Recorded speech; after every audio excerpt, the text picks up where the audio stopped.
Hello, good morning, good afternoon, good evening, everyone. Welcome to yet another episode of Matitude, the ESC United live stream where we talk about, you guessed it right, Eurovision.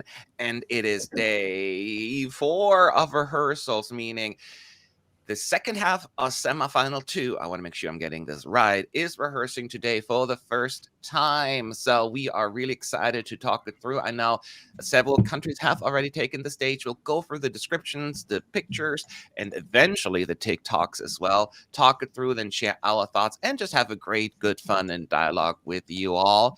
And as always, please, before we're going to get started, hit that like button so we survive in this craziness. That's the algorithm of YouTube. And if you haven't subscribed yet, now what's your problem? Do it now. And of course, I'm once again joined by my team. Some people may join in a little bit as well. First up to my right, it's Mr. Roy PM. How you doing?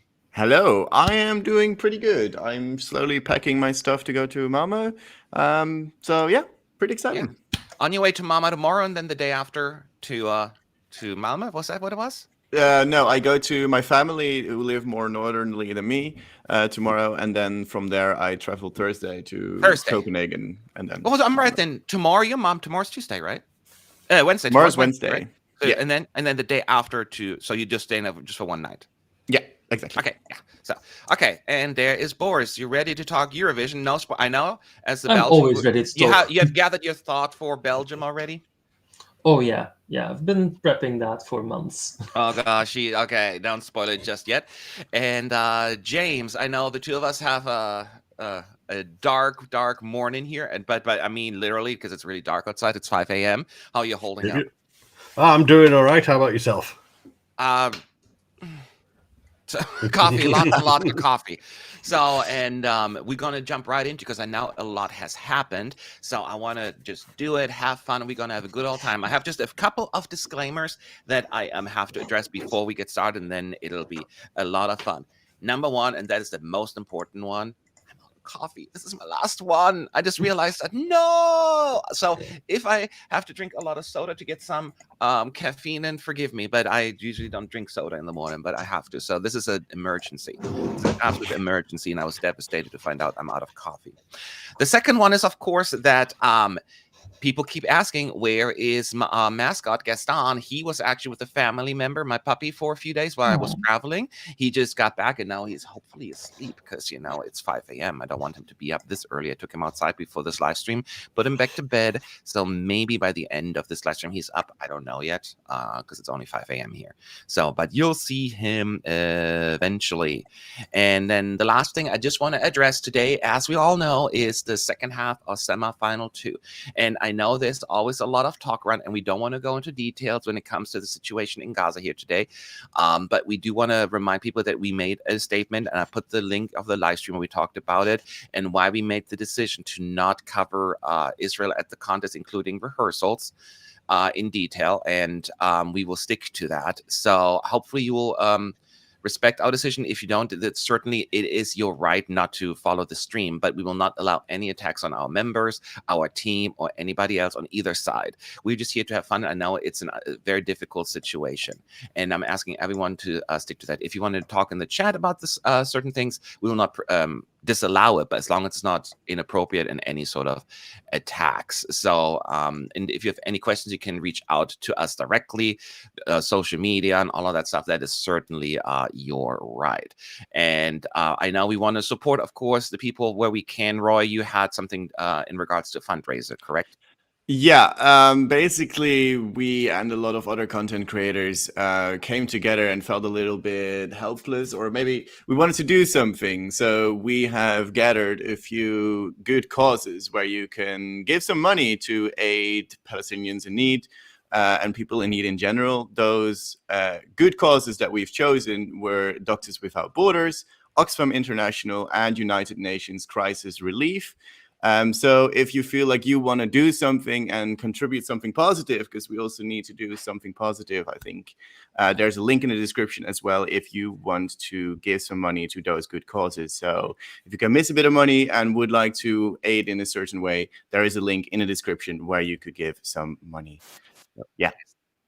Thank you very much. And as a reminder, that goes for both sides. We have seen attacks on some of our members, that are from Israel before and forward. This is not, remember, this is not about the people. This is all about governments and organizations. So we love everybody. So just keep that. And I know it sucks. It's an unfortunate situation, but it is what it is. And I don't want to spend any more time on it because I know it is divisive.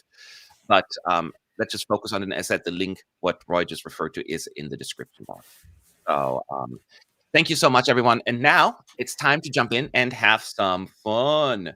Okay, so because again, 5 a.m. in the morning, I don't really have time to really check out what has happened before, but I know that the picture for first 4 countries are out as well as the description. So I closed out of the description. No, I didn't. I will go through Latvia first because they were the first ones to rehearse, and I would love to hear some of my team's opinions at that point. But let me read through this, and then we'll go from there. Again, I read through the fluff here. He's a musical icon, yada, yada, yada. Good for him. So what we want to see is the staging for this features a huge circular prop, maybe 3 or 4 meters in diameter. Ooh, that's big. That's big. Oh, get it? So dance performs the first half of the song standing inside it. It doesn't move or spin or light up, but it does create a really powerful focal point on stage. Don is wearing his trademark royal blue sleeveless pantsuit, but with added robot's abs. Okay?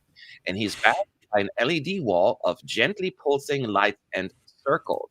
The lighting effects are actually really clever. Lots of slow-moving blue spotlights in the verses that kick into much brighter, wider lights in the chorus. They feel like searchlights, and it gives the whole performance a mood. So let me mess this up first and click on the wrong link. Where are the pictures here? Okay, so I am going to drag this over to my other monitor. And do you guys hear this noise right now for my microphone, by the way? What? Okay. For some reason, the washer is super loud right now, so I'm worried that it's picking up. I don't hear anything. Okay, so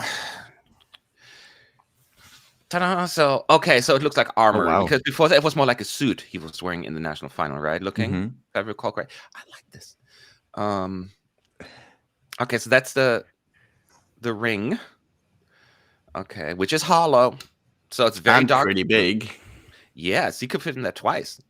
Like standing. Yeah. So.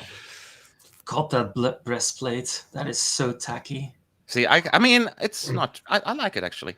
It's like painting on abs with a Sharpie, except you're using. I mean, that's metal. but it's a very common thing to do. It's not like that's like the first time we're seeing. I am metal. Arrgh! So here, it's like not a minute. It's just like nice close up, of him singing, and then you see the ring in the back because it doesn't spin or do anything or light up. It's just to add more of a depth to it. Oh, this is a shot we've seen quite a few times in other acts as well. Lots of lights. It reminds me of Domi from Czechia. All these lights flashing, and there's a little swirly purple thing behind him, like a little purple tunnel of light or something. A vortex, maybe? Some sort of like a whirlpool that sort of. Oh, that's it. That's the same stuff, right? Metaphorically. Yeah. Okay, I'm going to give this to you first, James. I mean, I don't know what to say on this one yet. Any thoughts? Superhero villain origin story. So he goes down to the pub to discuss his feelings. The blokes in there say, "You're a man, buck up," and he's like, I'm gonna, and that sort of. I don't know where I was going with that, but yes, he sort of reminds me. I was really holding on to find out where you're going with it's early. Yeah, it was so basically, yeah, he looks like a superhero movie villain here, and yeah, a bit of an odd choice for this song, but yeah, I guess we need to see a bit more on that. But I was curious to see what they were going to do with it. So, despite my my snarky comment there, I don't think it's bad. I think it could actually work with the theme of the song that he's going for. Yeah, Roy, what was your first thought seeing this? I quite like the suit that he's wearing now, because in the national final performance it looked more like sort of a surgeon suit or like a pajama maybe even. So I wasn't really sure if that was really the mood to go for. And I guess the song is quite empowering and that kind of fits it. The circle, I don't know if it's just going to be there. Cool that you have a circle, but I just really need to see it put in practice and what they're going to do with the camera angles and stuff like that. But overall, I think this could be a nice upgrade from their national final performance, and especially if they add a little bit of fog here and there, I think it could look cool. Okay, Boris? Going into this performance, I felt like the thing that Latvia really needed to do was to sort of make Dons likable. Well, let's just say camera-genic. I'm not sure whether the things that they're doing, the updating clothes, the ring, are going to help towards that. It's really difficult for me to judge that. The thing with Latvia is that they actually have a quite nice song. It's like a Budget Hosier song, but Budget Hosier is like gold dust in Eurovision, which is often behind in trends. And, and he has a really good voice. So the real problem with Dons, and it's the problem that he's always had in his previous 2 attempts also, is his lack of charisma and the fact that cameras don't seem to capture him very flatteringly. And I can't feeling really, so well, though. I can't judge from these pictures whether they are going to do that or not, because that's going to be a massive factor in me deciding whether I feel like he can qualify or not, and a big factor in making other people decide whether they should give him votes over someone else. He does have a niche in the sense that he has one of the few ballots in the year, and I think he has the only male-fronted ballot in the final, in the semi-final. Well, semi-final is going to sound like France. Yeah. Calling. I mean, he's one of the 2 male-fronted semi-final ballots because France are also going to perform, but he's the only one that they can vote for. So he does have a niche. He does have some sort of a chance, but they need to patch up his weaknesses. I'm not sure whether this staging concept does that. You have to really think critically about that. Yeah, it's a very interesting, because the pictures were like, yes, you saw what he was wearing, and we know that he had the ring right around him, and that's what is. The pictures were very non-descriptive to a certain extent, because it's just close-ups, and maybe that's just exactly what we're getting. It's not the most exciting performance in terms of like visuals, because the song is a little bit more, a ballady, power ballad almost. I am very difficult. Have a hard time really commenting on this one. I will say that I'm a little bit bored with the lighting. Of course, this is the most common lighting, like dark blue colors. There's not much a whole lot to really grab onto. I always appreciate when people go a little bit different than what we usually get with these color schemes. But for this song, he can make a case where it makes sense. So I'm not like holding it completely against him, but I'm of course a little bored.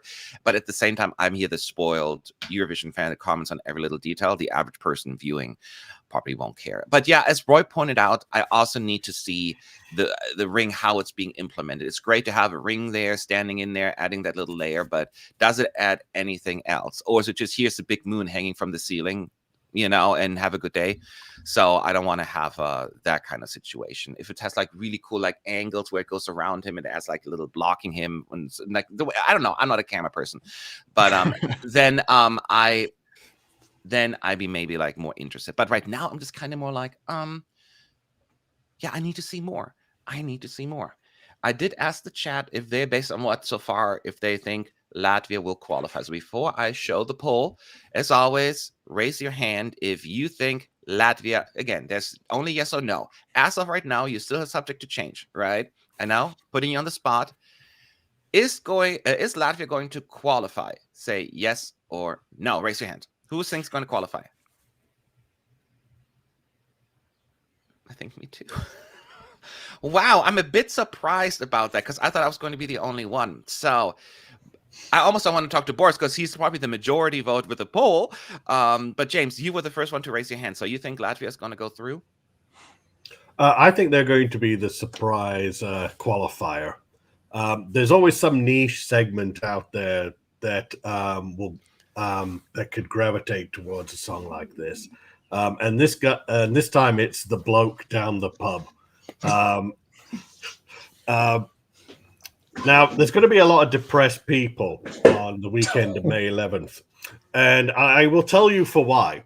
There's a lot of the soccer schedule in the UK ends, and in most of Europe too. And teams like mine, like Leeds United, will probably be crushed that they won't make automatic promotion from the championship. So there's going to be a lot of meandering blokes out there not having anything to do, and they'll be like, oh, this Eurovision thing is on. Well, let me check it out. And it's like, hey, this Don's fella, I like the song you sing. The good It's old beating. football chaff Eurovision fan The base. football fan. Represented by a certain Mr. Sean Tarbach and no one else. Yeah. Football fans unite behind Latvia. Well, the chat certainly disagrees with us. 71% say no, 28% say yes. So, Roy, you also think it could go through? Yeah, I think his vocals. Oh, my coffee machine is shutting out. So sorry if you hear that. I think his vocals will be very, very good, and I think that people at home will also appreciate that. And like Boris was already alluding to, it is quite radio friendly in a way as well. And I think it's just that one song that people are like, oh yeah, that was nice. I might give it a vote or two. And yeah, I don't know. It's also maybe me just not wanting to put San Marino in because I don't want to be too optimistic about their chances. So yeah, they're kind of like the switch around borderline for me at the moment. Okay, I'm kind of like almost in the same boat. Boris, obviously you representing the majority for once. What There's are you? nothing So you don't think it's fundamentally wrong with Latvia. I just don't have room for it in my qualifiers. oh, it's just like they're just by default out because there's no room. It's not I have 9 qualifiers that I feel are spoken for, and then the 10th one, I currently have Denmark in that position. I could rotate them out for someone else, but I feel like I have to stick to my guns currently. Yesterday I voted for Denmark's qualification, so that means that I can't really rotate anyone in currently. I have to stick to my guns, and I have to go down on my ship. But if Latvia qualifies, good for them. It's been ages. They really have earned another. Who remembers? Say what year? Remembers? Go ahead. I know it. Last time was 2016. 2016? Yes, good Was- job, Boris. was- 2016, indeed. Same as Georgia. Yep. Yes. Same as also. Georgia. You're right. Both of them in contention, if you believe it. Us. Georgia should just be an automatic qualifier, though. At least for once, right? Once All they're right. good, yes. We can come back to Latvia. I just want to jump to the next one, which is San Marino. And oops, I already went to the gallery. Let's not do that yet. Let me read the description first. Megara from Spain, but representing San Marino, they are still in the pink and black fur we saw at the national final in San Marino, but slightly different design with added zebra stripes. The LED wall shows the pink and black animation with lots of spooky trees and dragons that feels like a fairy story.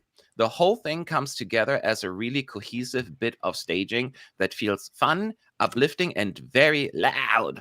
There's a really fun dance routine that runs through this whole performance, which we don't usually see with big rock bands, but Megara are definitely here to entertain. There's even a moment at the end where Kenzie takes off her fur coat to reveal a new outfit featuring pink PVC armor, again, more armor, with a dinosaur spine. Okay, I need to see that. We're also happy to report that the flamenco dance break from the official video has made it to Malmö, with Megara's 2 dancers shedding their fur coats to reveal skeleton bodysuits and fur boots.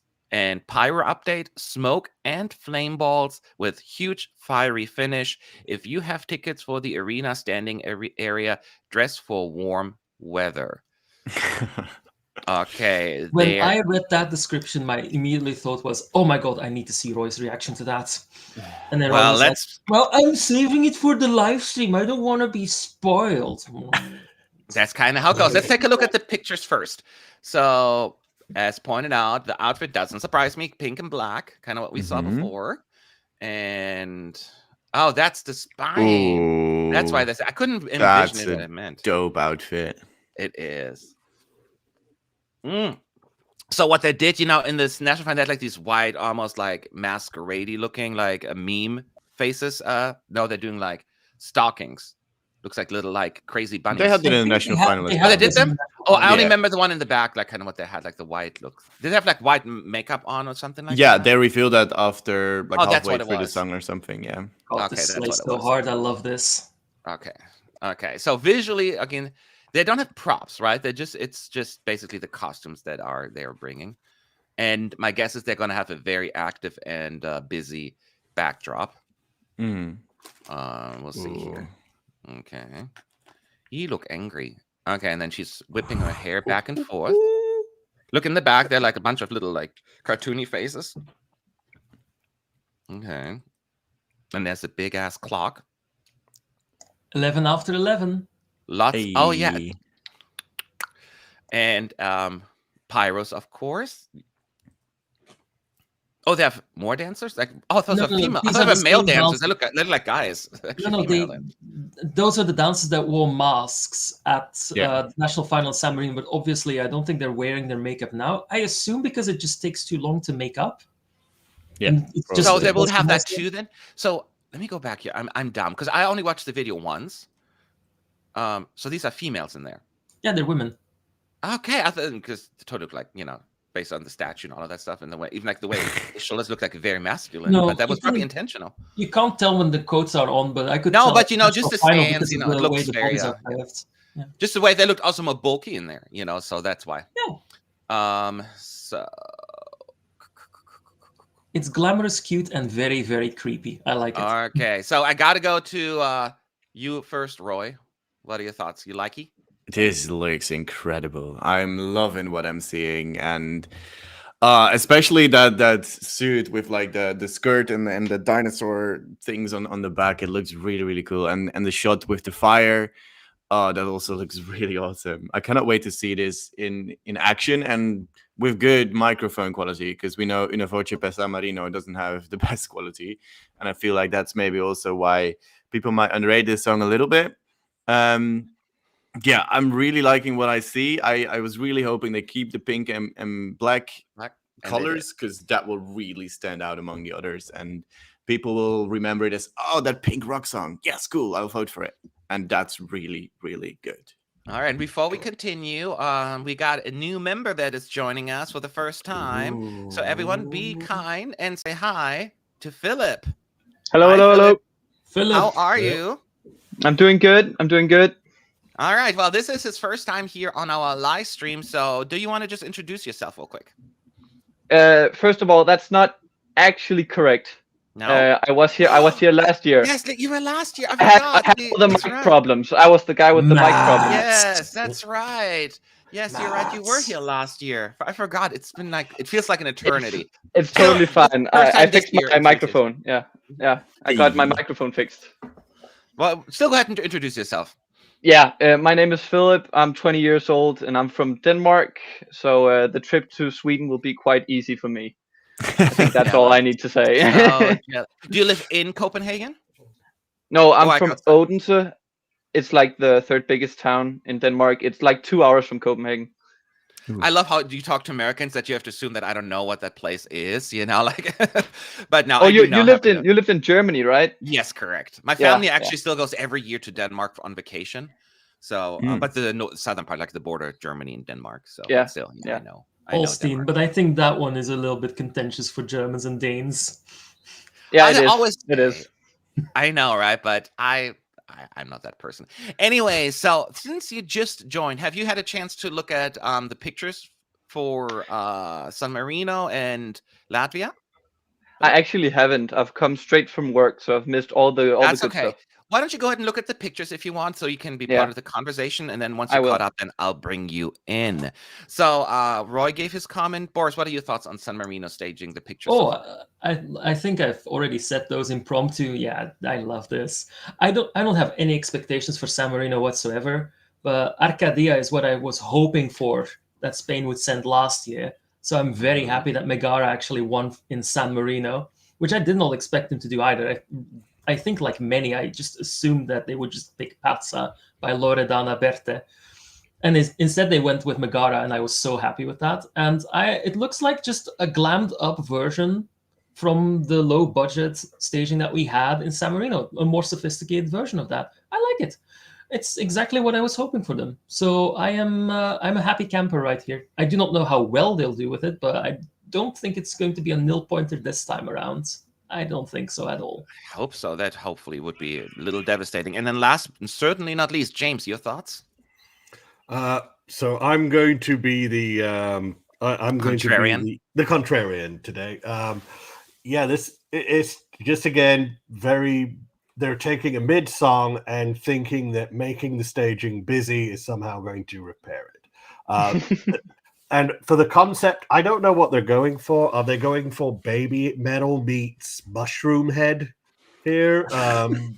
It's conceptually I believe a bit the of a term mess. they use is fuchsia rock. Make of that what you will. That's how they describe their own music. Well, they got the fuchsia in at least, but other than that, like the alien queen thing with the spine, the xenomorph spine thing, like okay, yeah. Hashtag It not impressed. Yeah, it smells like 16th to me. Oh dear. So James didn't win over James per se with the staging. Here's the thing I've been always saying about the song is, I mean, Megara, I love them and it's my kind of music, so I'm into the song. It is certainly not quite as accessible as their Benidorm Fest effort last year in terms of, I'm not saying it's better or worse, but I think the song was a little bit more, I wouldn't call it even mainstream, but melodically a little bit more easier to grab than this one. To be fair, I understand the concerns there.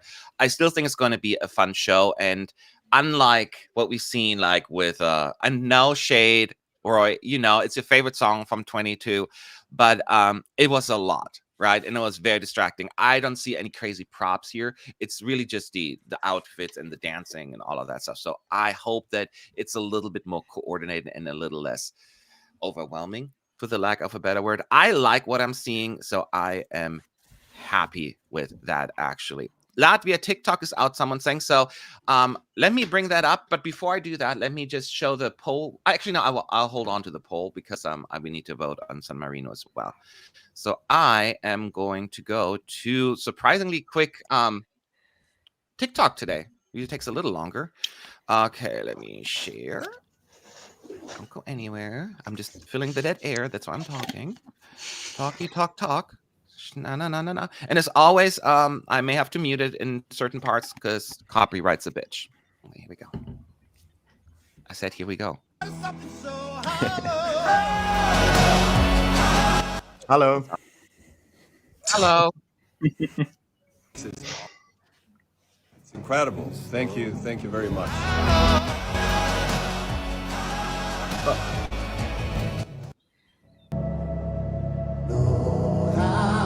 His voice, it's really good. Imagine if this was Castle. Oh, if we had juries, this would be it. Yeah.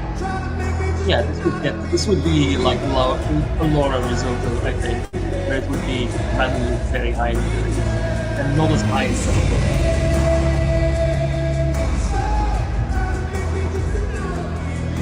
it sounds good. There's like the flashing there in the back. There's a certain intensity that he brings there, for sure. Camera work is going to be so important in making him likable. Yeah. Like the camera work in Latvia was notoriously really bad. It captured him from like all the wrong angles. Yeah. I have to... Was it you, Boris, or you, Roy? I don't remember who said it.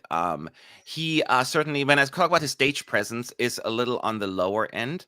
Only because he has almost like a humble persona about him, right? And that sometimes almost like makes you smaller on stage, which I personally gravitate towards. I find that endearing because I like humble people, but I understand for like a big TV show, you want to be like the confidence and the conviction there, and that is probably the body language that maybe could be a little bit more here.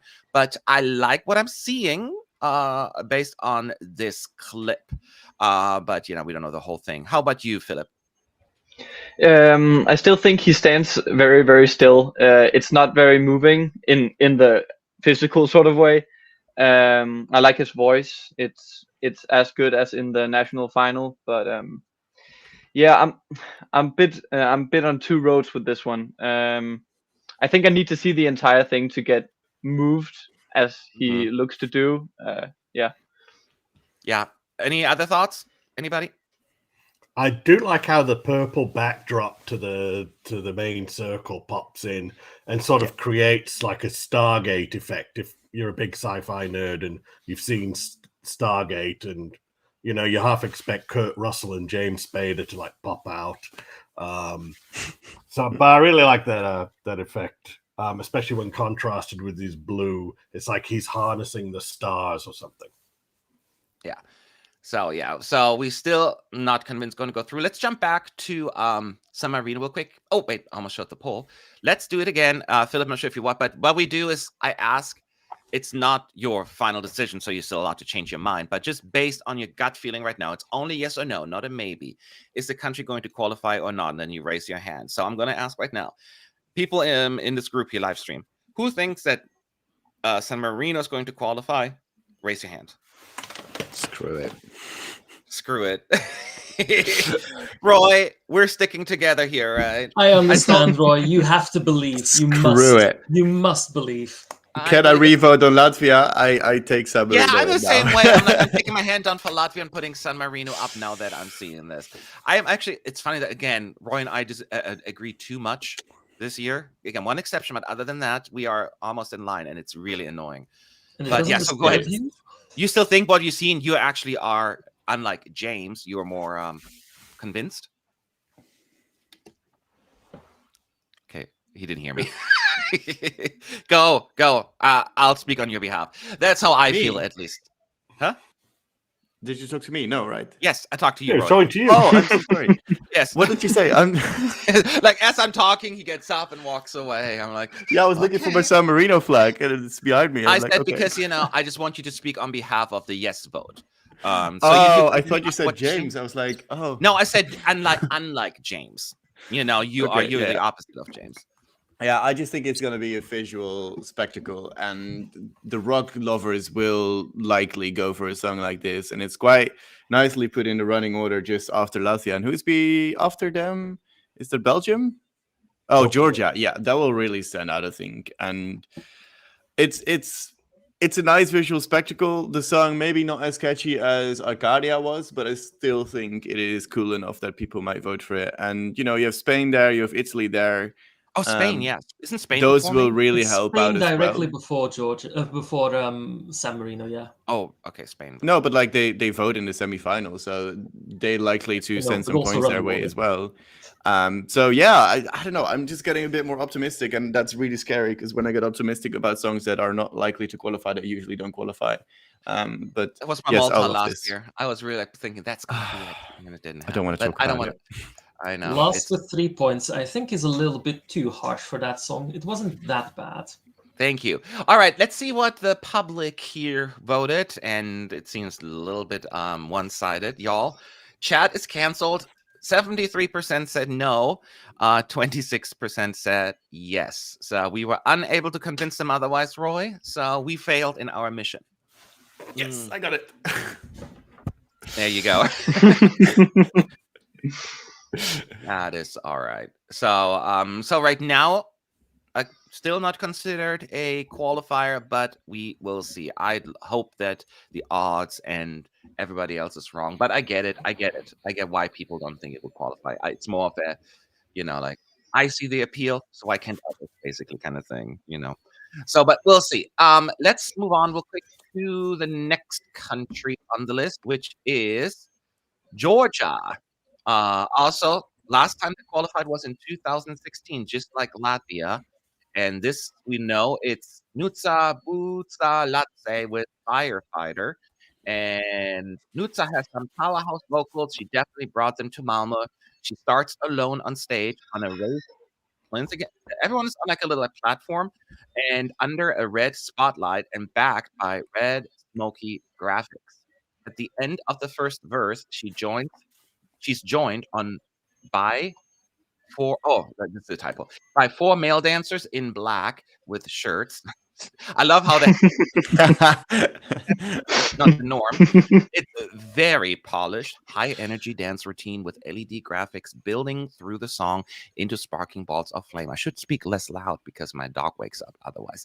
Nutsa's costume is shiny gold mini dress paired with boots. Now I'm doing ASMR. Is United ASMR? I know. She doesn't miss a note despite the energetic routine. Pyro update, surely, and photos coming soon. And pyro update, so many flames. Flame. So Not fighting the fires, I see, letting just everything burn to a crisp. I know. Maybe she should have another career. They need a firefighter for sure. So she's not fighting the fire, she's fueling the fire. Yeah, I'm like, it's like, do you get the message? Okay, so screen share real quick here. Uno secundo. Okay. Here we go. So she's wearing something very goldeny.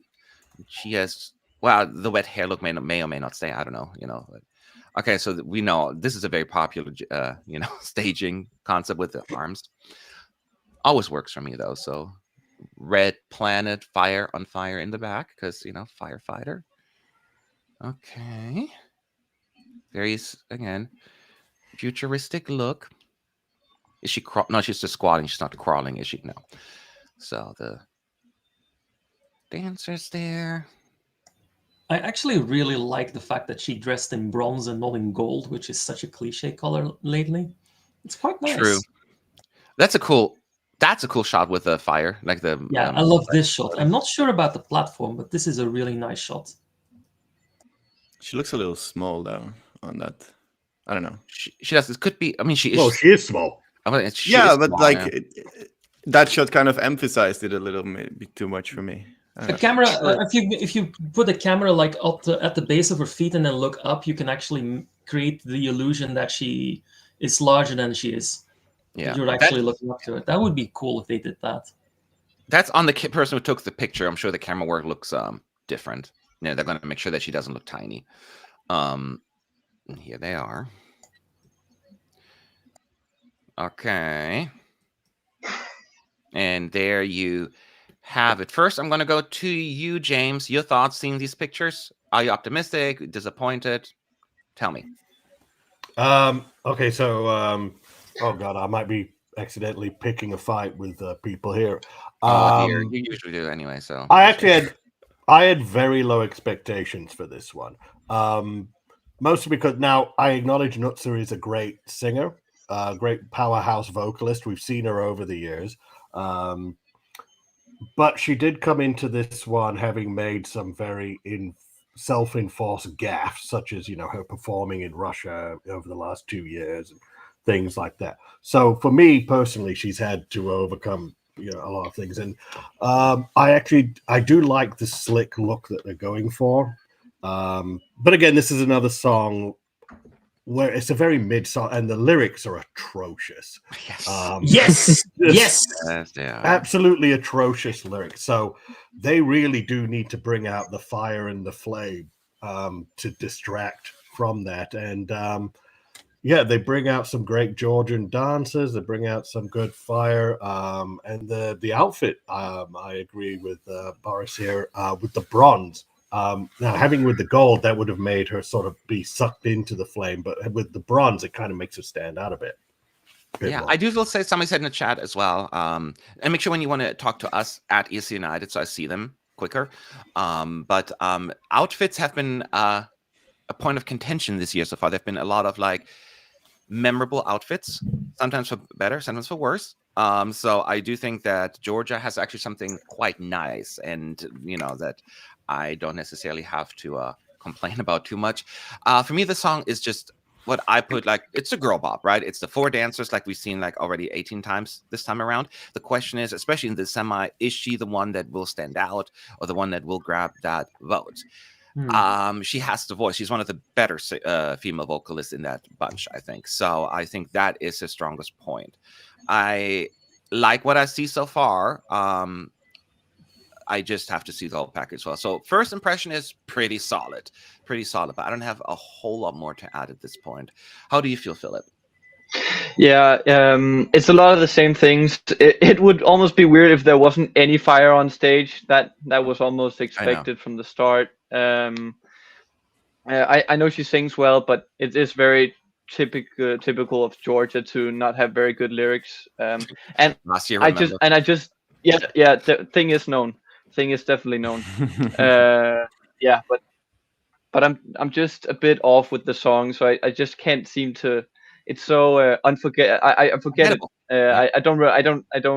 It's a song I hear a lot of times, but I just still can't get it in my head. I've forgotten it now. I wouldn't sing it. I wouldn't sing the chorus to you. I couldn't. It wouldn't be possible for me.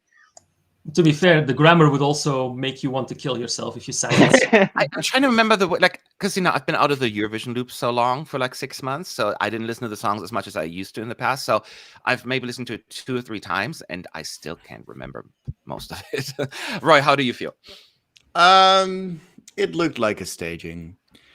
It's like it feels a little basic for the song. I mean, it will stand out with a lot of fire, but then again, the song is called Firefighter, so you kind of want to extinguish the Kind of fire protect in a it, way. yeah. It would be a bit weird to have like white liquid being I know. spread around, fighting all the fire. But it's basically what you would have expected from this staging, and I just don't think the song is enough. It's just like fart noises.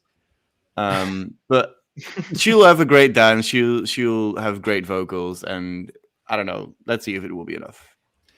Well, let's see what the chat thinks. But first, let's vote in our chat here and our group here.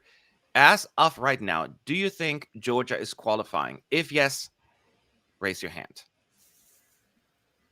Okay, I would have raised my hand, but I already raised my hand for San Marino and Latvia, so it would be kind of silly if I keep raising my hand for everyone. James, you think it's more likely for them to be in? I think now I'm of two minds about this because yes, I want Georgia to qualify. For the first time since 2016, I really do. And I think this song they actually might actually pull it off, and they might draw the wrong lesson from it, because I've actually loved the stuff they've said, like your Iriau, Otto Nimzadze. I love the stuff they've said before that didn't qualify and bombed with the general audience. But I think this one, there's a lot of those Yas Queen types who just vote for anything with a vaguely passable dance number, and I think they'll be suckered by this one. Yeah. Is anyone here that voted no on our group here? Because I have it as a borderline non-qualifier. Anyone thinking it's going to be a complete flop, like meaning not even in contention? Or does everyone think that's still an option for Georgia to go through, right? I personally think Georgia are like in that zone where they are a maybe. Like they're in the rotation slot that I currently have put Denmark in together with Malta. I think it's between those three for the final slots. It's a 1 in 3 chance that they qualify. Like I haven't really given my thoughts on the song, so I suppose I'll do that now. Like I think I actually basically just concur with what Philip and James said. Honestly, it's like probably the weakest bop I think in the year, because it's written to be a party song, but it's not particularly rhythmic or catchy. So you don't really want to dance with it or sing along with it. So who is it for?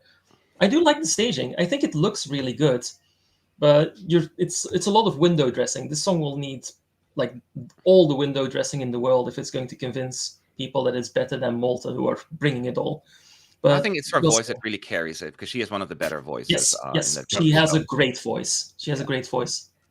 Absolutely. So let's see what the chat is saying. Are you ready? Because they disagree. 61% think Georgia will go through, and 39% say no. So 60 now. As I clicked, went down by percentage. But 60% said yes, 39 said no. That is a healthy margin. And right now, Georgia is 10th in the betting odds, at least as of last night. I assume that hasn't changed. So they're right there on the cusp. So yes, they are still 10th. Okay.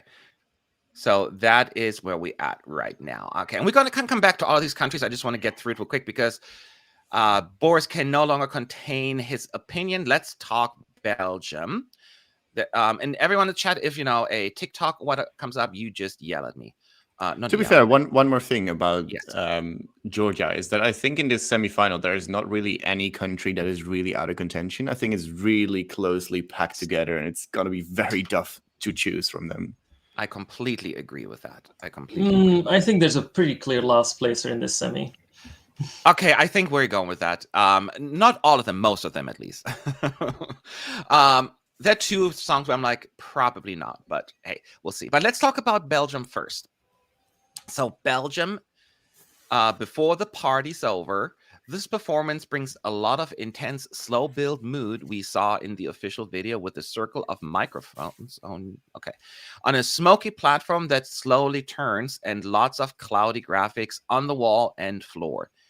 Musti is wearing an open white shirt with a gem encrusted top underneath that catches the arena light. It's giving North Macedonia 21 vibes. Boris would Sorry. love to hear Yeah, that. no. I just was sorry. I shouldn't have stopped because I had a moment of reaction there, unintentional. No, it's fine. More glam rock You and like less- Vasil. That's all to you. You like Vasil. It's okay. I like Vasil, but You're I didn't allowed like to. the You're outfit. allowed to like Vasil. It's okay. For the final I liked it. He was so nice. But for the final section, Musti moves to front stage and lifts the roof of the arena. Backing vocals for this song are provided by hundreds of Eurovision fans, so it's very much a united by music effort. The pounding drums at the end vibrate through the arena floor until you feel it in your chest. Sorry, the description is making me giggle. All right. Definitely another. Definitely. I Sorry. mean, if you read Definitely that another.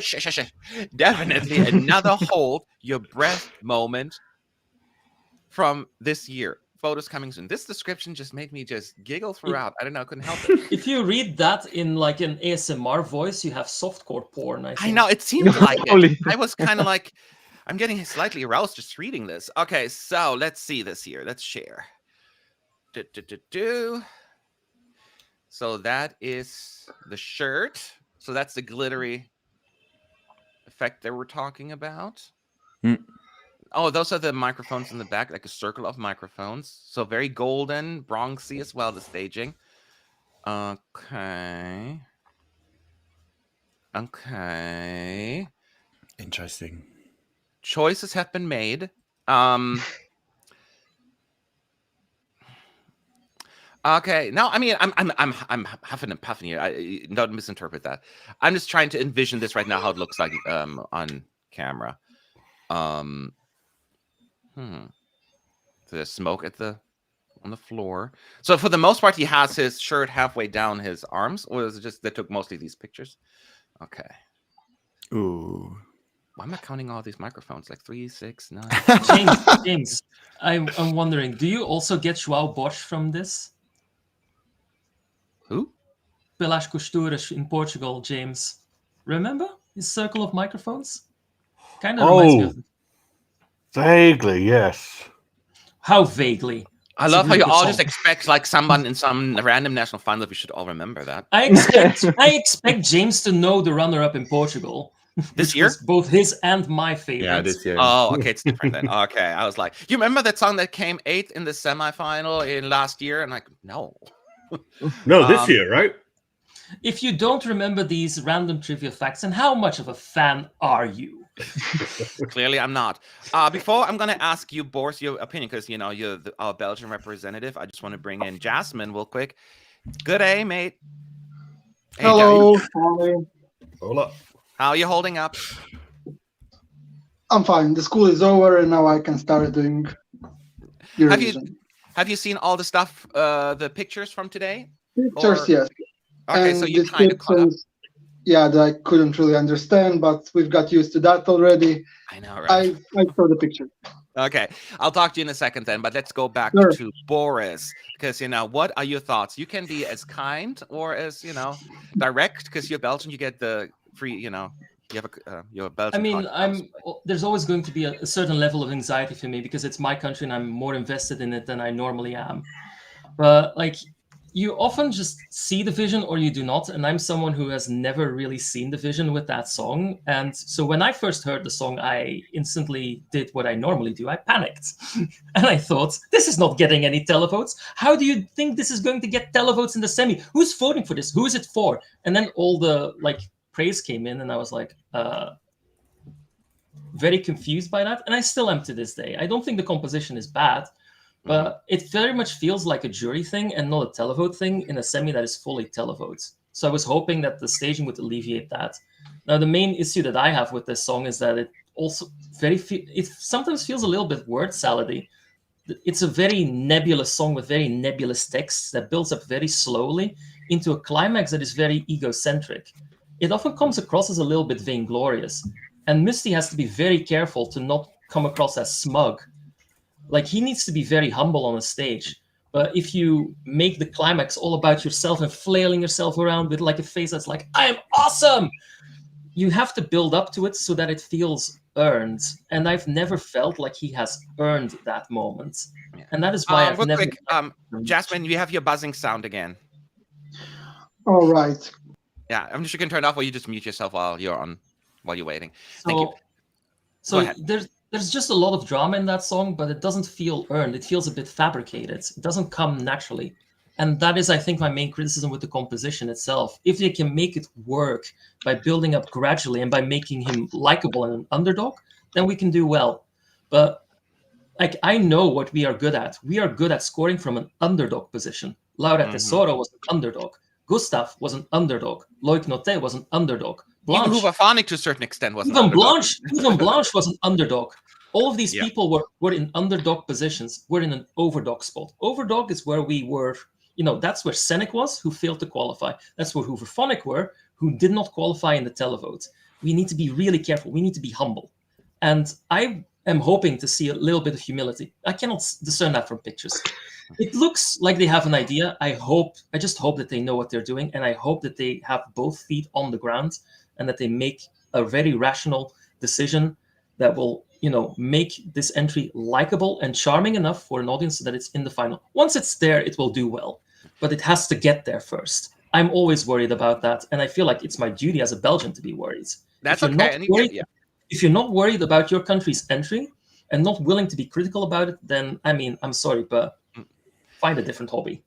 And I will say, me personally, I am not necessarily the biggest fan of, and that's just because it seems a little cliche to me, very 80s. And usually I like retro. It's like this whole ripping your shirt over, like, the body's over. It's just like, oh, just took my hand on the thing. It's on my wall. So it's just that visual makes me a little nervous that it seems a little bit too fabricated and disingenuous. Hopefully I'm wrong, but it just seems always a very novelty thing to do, very gimmicky. So hopefully it's not going to come across that way on there. I would also like to address a little bit about chat because the Belgians are like attacking me. The thing is, Blanche was an underdog because, of the subject matter of her song, and also because people kind of turned on her during rehearsal. So she suddenly became from a top dog, she's dropped to an underdog, and then she's still qualified on the basis of a televote. And Loic is one of our most loved Belgian, entries ever. But no one had real expectations for him. People were very skeptical. They didn't know what to expect from him. Once rehearsal footage from Vienna came in, we knew, oh yeah, we've got this. But it was only then when it happened. So we really need to stay humble. Ik zou ook heel graag wat positiever willen zijn, maar ik moet met mijn beide voeten op de grond blijven. Ik hoop dat je dat begrijpt. Sorry for the Dutch. Did you just call me fat? No, anyways, Philip, what are your thoughts? I kind of like the pictures. It's giving a bit of a press conference feel with all those microphones. I'm quite excited for the TikTok, especially of this song, because from all the other videos I've seen of him performing it, he gets a bit too excited when the final big moment arrives, and if that falls off as it has done in other moments, I'm a bit worried. But I think it's a certain qualifier, but the grand final is a bit more iffy. It's all about the final big moment. If they can really show that, then it will do good. Okay. What about you, Jazz? Oh, is he gone? Yeah. Great timing.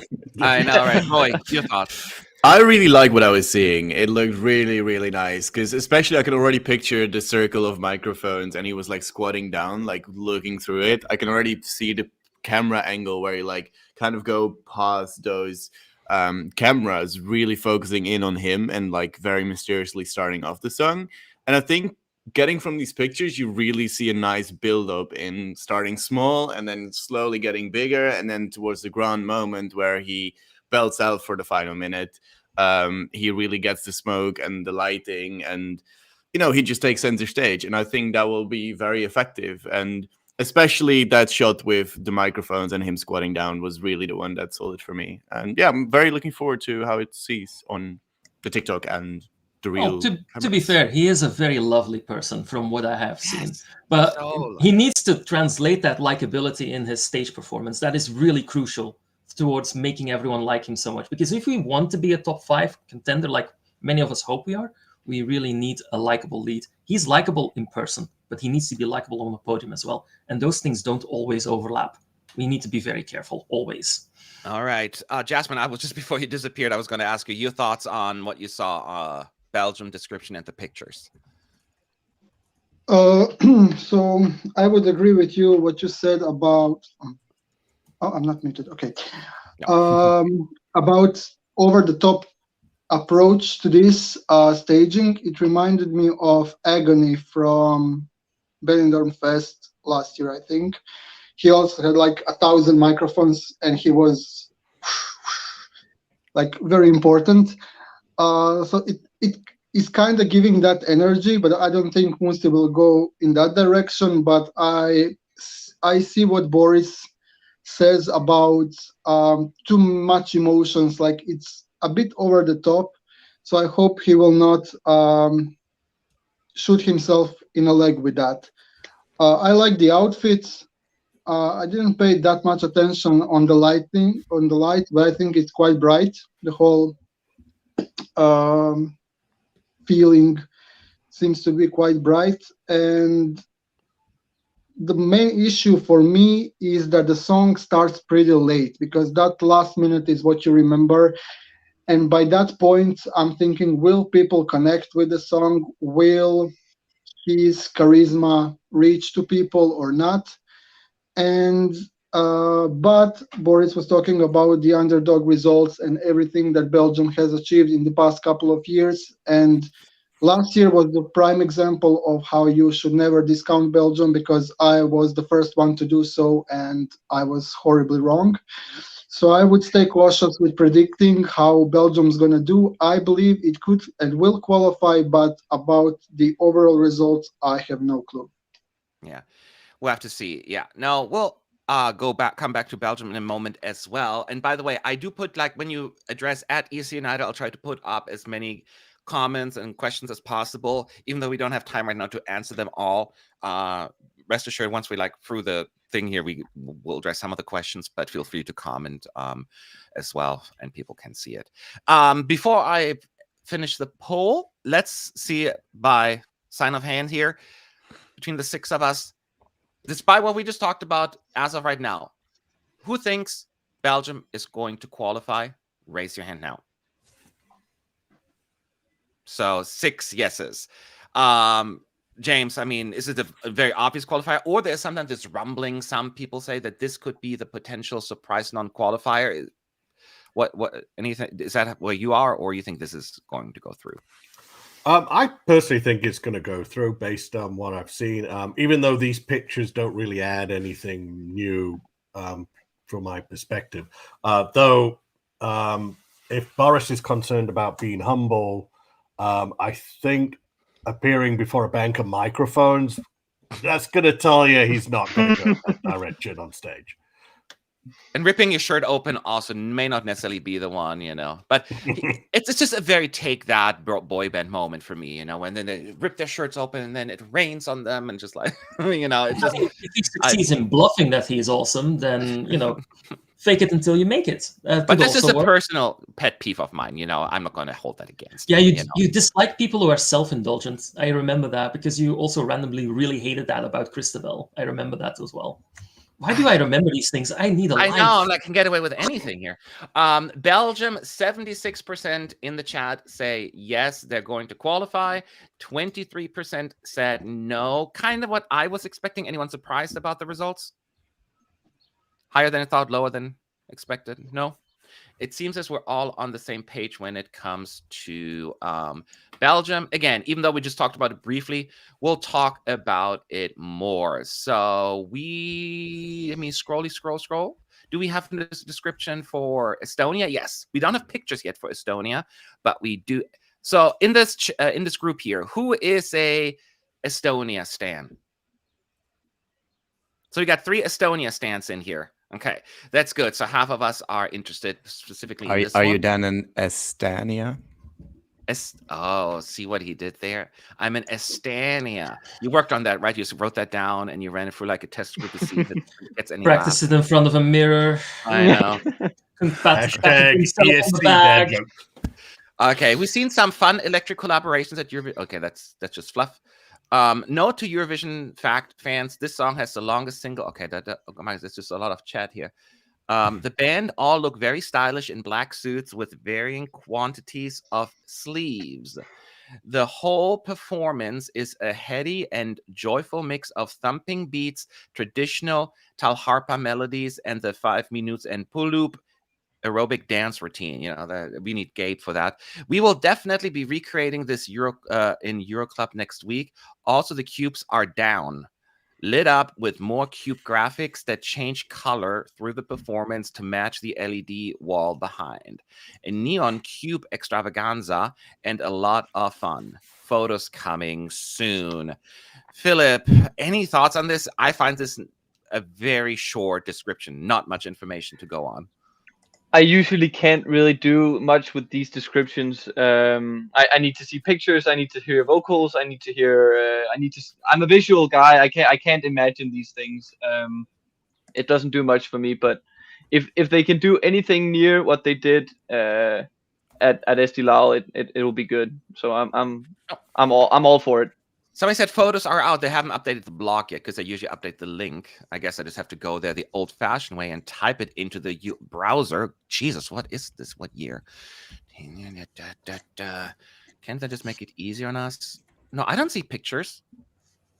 Okay, not at least on the official website. So let me go to social media here and see if I can get something. But honestly, me personally, I expect something similar to the national final, like the choreography and all of that stuff. Oh, I see 4 pictures here. Okay, let me bring that up. Go psychedelic visuals. I love that picture. Like, I'm obsessed with this one. God, I love Pulup so much. They're both such likable old men. I want to adopt them. Don't call them old. They're older men. Okay, yeah, good. Yeah, they're in their 50s and they can still get it. Slay. 50s aren't that old. No, of course not. They're still young. There's no protocol, no crystal ball that tells it all. Okay. What was I gonna do? Oh, see the next picture. Okay. No, I just love that picture. It's like a really good shot. Okay, so they're doing the dance here, the golden colors. Wait, is that the same picture? Glad No, it just doesn't load very quickly. Oh, there's some neon colors in the back. Somebody joined. Hang on. Oh, it's somebody left. I didn't realize that. Didn't know that. Narcotics are free. Okay. This is not much to go by, but anyone has any thoughts on this? Nope. Not enough. What? Oh, I love this. Regardless. Yeah, I mean, honestly, it's the song to me, not the the staging will be probably fine because it's all about the energy of the song and some backdrop stuff. We didn't expect any major props in my I've written an editorial about Estonia, what I wanted from them. What was it? I think the main thing that I wanted from them is I wanted them to take command of the sort of chaotic vibe that they have on the stage because it felt a little bit unhinged and darting across the stage. There's 6 men who are vying for attention. It's the same problem Vesna had, really. And they have to sort of centralize it between the 2 figures, the main from Pulup and the main from Viksminust. So they have to really, sort of take command of the chaos and unleash it right at the end when all the meme dances come in to make Nendes Narcoticum Deste Teame Kulmiragi a true masterpiece. Speaking of masterpiece, San Marino's Tik Tok is out. So Roy, get ready. I am. All right.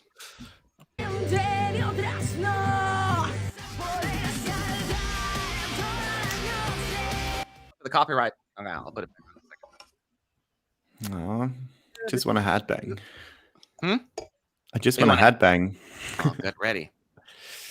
Keep your saliva in, Roy. I feel bad like muting them while they're talking. It's not like I'm being rude. It's just because they're playing music in the background, so. So, I love the outfits for sure. Okay.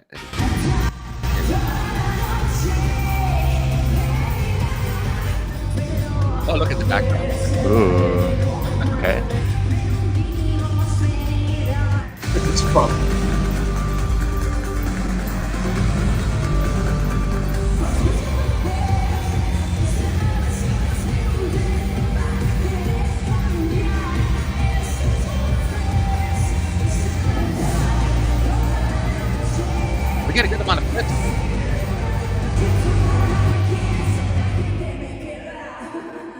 Oh, we get the ending too. Okay, I got to go to you first, Roy.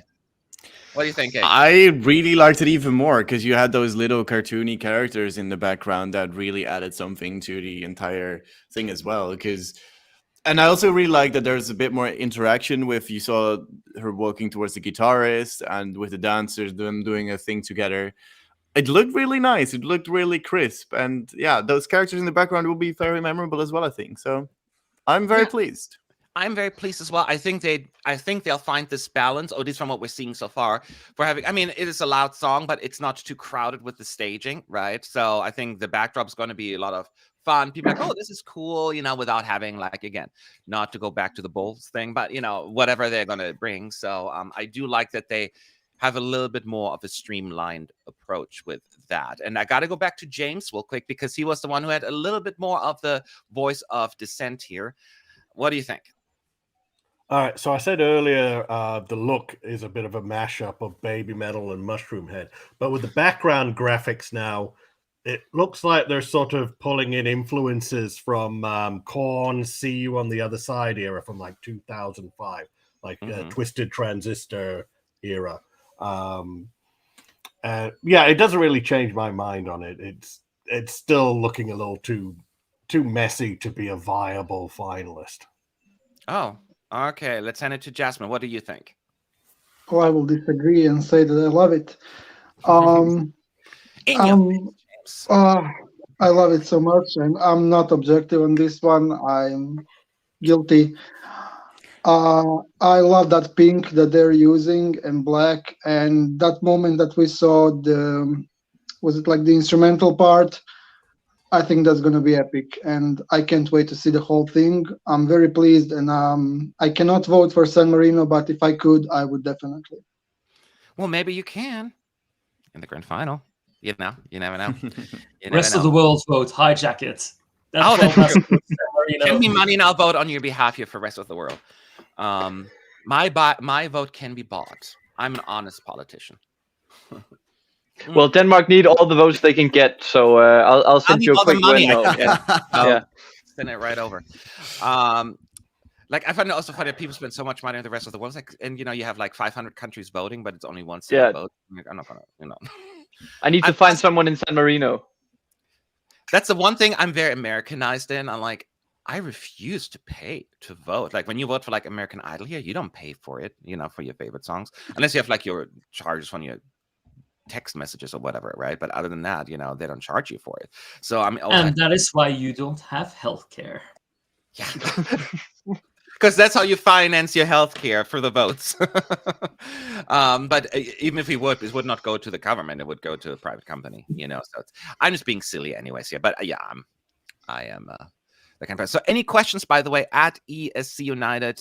Make sure that we catch them. We have a few more countries to go. Of course, we're waiting on a lot of TikToks. And then tomorrow, we're going to have a very long day because all the semi-1 finalists will rehearse for the second time. And then we actually are getting the real clips. Like, I'm going to talk about that just like a 30-second like snippet of the camera work. And that'll give us an even better idea of what it'll look like. And when do we get the Big Five again, actually? The Big Five will rehearse for the first time the day after tomorrow. Thursday. So, yes. I keep forgetting what day it is because it's all just a blur. This is my 5th day live streaming. So I'm just like, I don't even know what day it is. I just go by, So yeah, Thursday. It's Saturday today. People would get away with it. I would actually fall for it. That I have to think for a second because, I wake up at 4 a.m. or 3:45 actually. Well, I wake up at 3:45, I snooze, then get up at 4. That's kind of like how my strategy has been in the morning. So is there any country in particular that you, if you can only, like, let's say, ABU says you're only allowed to see one clip from tomorrow. Which one would you pick and why? Think about it for a second. Anyone already has an answer? Tomorrow. Yes, tomorrow is semi-1. What is it, Boris? Which one would you pick? Personally, Slovenia. Why? Slovenia is a country that I am very invested in. It's one of my favorite countries. I'm also really big on small countries, and I'm very worried about Slovenia. I'm always worried about Slovenia. And I just want to put my mind to rest, and well, theoretically, in reality, I just want to give myself even more anxiety. But I'm not going to admit that on camera. Like I just want to see Slovenia. I want to see whether they actually have the vision. So that's my choice. I will pick Ireland because I'm obsessed with the song and I'm obsessed with the staging. I want to see the whole product. That's an easy answer. I will vote Ireland. Anybody else? I'll go with Australia just because it's one of the borderliners, and I kind of want to see if they pull it off. Yeah. Yeah. Jasmine, you probably would pick Croatia, I would assume. No, because I kind of know what I'm gonna see. So I'm gonna pick Slovenia as well because it's in my top 20. Okay. Yes.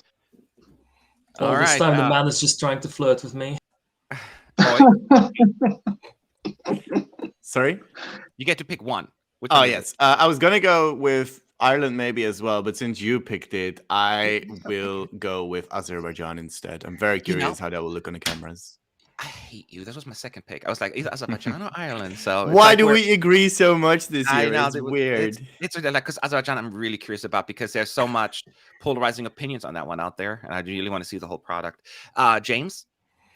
I was going to toss a coin between Israel or Azerbaijan as well. I'll just, for the sake of this one, pick Azerbaijan because from what I'm seeing of the look... You mean Ireland, right? You said Israel. You meant Ireland? Did I say... Oh, no, I meant to say Ireland and Azerbaijan. Yeah. So Azerbaijan with that sort of weird, almost futuristic looking outfit he has on seems incongruous with the song. So I'm kind of curious where they're going to run with it. All right. So we have a good amount of opinions here. So Estonian band said that in a Eurovision World interview that their performance won't have the all-seeing eye on the performance. Sad Boris noises. What a sad Boris. Make a sad Boris noise. Oh. To be fair, I've mentioned that in my editorial. It worked really well in Estonia because they had like a small LED screen. They projected an eye on top of that, and that hooks your attention. But if they replace it with something just as good, like psychedelic graphics, like fun stuff, it doesn't matter. I would trust that the two biggest groups in the Estonian music scene know what they're doing when they're bringing their song in Malmö. I would like to have that faith in them at least. So, Roy, how nervous? I don't think you're not the kind of person that I would call getting nervous, but how excited or interested you are? What? I never get nervous. Not like in that sense, but you're not like something like, oh my God, I can't wait. You're more cool as a cucumber. But how excited are you about the Netherlands rehearsal? I'm incredibly nervous about I'm really excited for it because, like I said yesterday, Govert Meid has done the entire staging concept, and his brain is the weirdest, wildest, craziest brain I've ever encountered because his theater shows are complete bonkers, and he just comes up with the weirdest concepts. And I'm just really curious what it will be like on stage. And apparently 2 people will be alongside, but I don't know in which way. But I'm very, very, very curious. Would it not be funny if the Netherlands just had no staging whatsoever and they just trolled everyone? That would make it my favorite entry of all times. For the wrong reasons, I guess. Trolling and tilting everyone. That would have been gorgeous. But we'll see what Mr. Matt has in store for Mr. Joost Klein. All right, here we go. Estonia's full gallery. So we saw 4 of these pictures, including this one. Okay, so there are... You see the camera guy doing his camera guy thing, and there's that almost called infamous dance, but it's not infamous, it's just famous. Okay, I wonder why they're in a row. So probably the camera's right in front of them, or I don't know, we'll see. So they're gonna have the battle again, it seems. I think epic rap battles featuring Viksmoose Japulup. That looks like it's just them 2, right? Or not, at least in the center. I think there's the backup singer to the side. Very golden staging. The cubes are down. The cubes are down, as you can see. They mentioned that earlier as well. To me, it looks like they're using the space effectively. And that is good because the stage is much larger than it was in Tallinn. The Tallinn one was like the size of a postal stamp. Yeah. Oh, I like the way it lit up. You look at the cubes in the back on the LED. And then up there, this is a really cool shot. Yeah. And hopefully the camera will capture that. This works. This will do. See, it's not boring. You know, like it has different layers, and I'm all about layers. Oh, That must be the final shot, right? Yeah, is that probably, maybe like yeah. the final shot? Yeah. Yes. Yeah, must be. Just This a is random group very. picture. This is kind of like Trenulitzel meets Alcohol is Free. I quite like this. Oh, I love Alcohol is Free. Me too. It's my favorite from 2013. It's really one of good. my favorite. And they were the nicest guys. It was my very first interview ever at Eurovision with these guys, and so there's always a special place in my heart. You will never be forgotten, Agathonas Iacovidis. Never, ever. Who? The old man. I remember the name. I barely remember your name. Fake Carl. fan. Fake. Philip, what are your thoughts on those pictures? I'll keep it very short, as I've done already. As long as they do their little dance, they'll be just fine. I see it as a certain qualifier more than the odds. I actually think it will do much better than the odds say. Oh, really? Yeah. Your thoughts, Jasmine? What have you seen? I'm not convinced it will do that well, but I still think it will qualify. Okay, so you just think it's like... Go ahead. I'm not crazy about the images. The performance will probably be similar as the national final. Now I'm thinking about the colors. We've had that neon pink and green, and then we had gold, and then we had white or something. So I don't really know how that's gonna work, but we'll see. It's okay. Indeed. Let's then. Okay, it's just a lukewarm response there, which is fine. There will be lukewarm responses coming from me as well, I'm sure. But let's vote. Who do you think? No. Who do you think? What am I talking about? Who thinks Estonia is going to qualify? Raise your hand now. So everyone, there is no. It's full televote. There's no chance. Is there anyone thinking that this could be a borderline qualifier? Oh, Roy and Jasmine. Roy, you think it's maybe just squeezing through? I am still worried that the entire staging will be too messy, because with that fight that they're doing on the stage, I didn't really like it at all at the Estonian selection, and they just really need to polish it up, and I really hope they have done it. So am I fully convinced that they have? I don't know. And if it is too much of a mess, there's other songs that will be more polished that people would go for, because this song is very divisive and they really need to nail the staging to really make it come across in a good way. But I am optimistic about it, but I don't think it will be as clear cut as a lot of other people might think. Huh, that's interesting.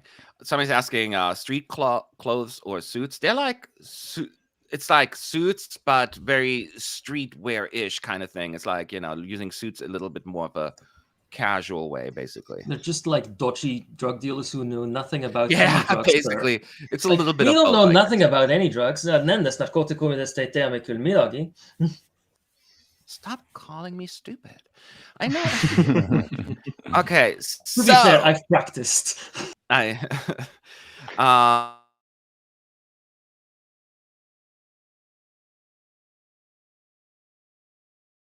So, let me see.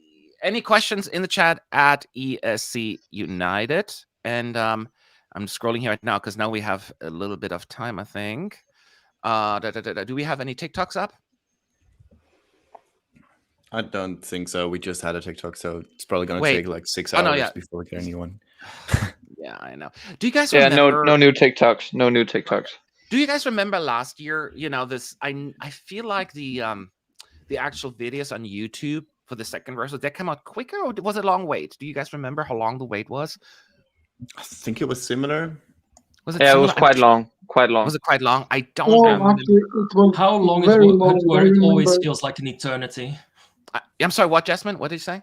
I remember I was waiting to make a video, and the last clip was like in the late afternoon, like 6 p.m., 7 p.m. or something. I almost gave up waiting, but I think that was on the second rehearsal part. So yeah, that's what I'm talking. Yeah, the second rehearsal. That's gonna happen tomorrow, probably. I'm trying to figure out what time I'm going to start the live stream tomorrow. That's why I'm like, I don't want to go too early and then we're just sitting there looking pretty.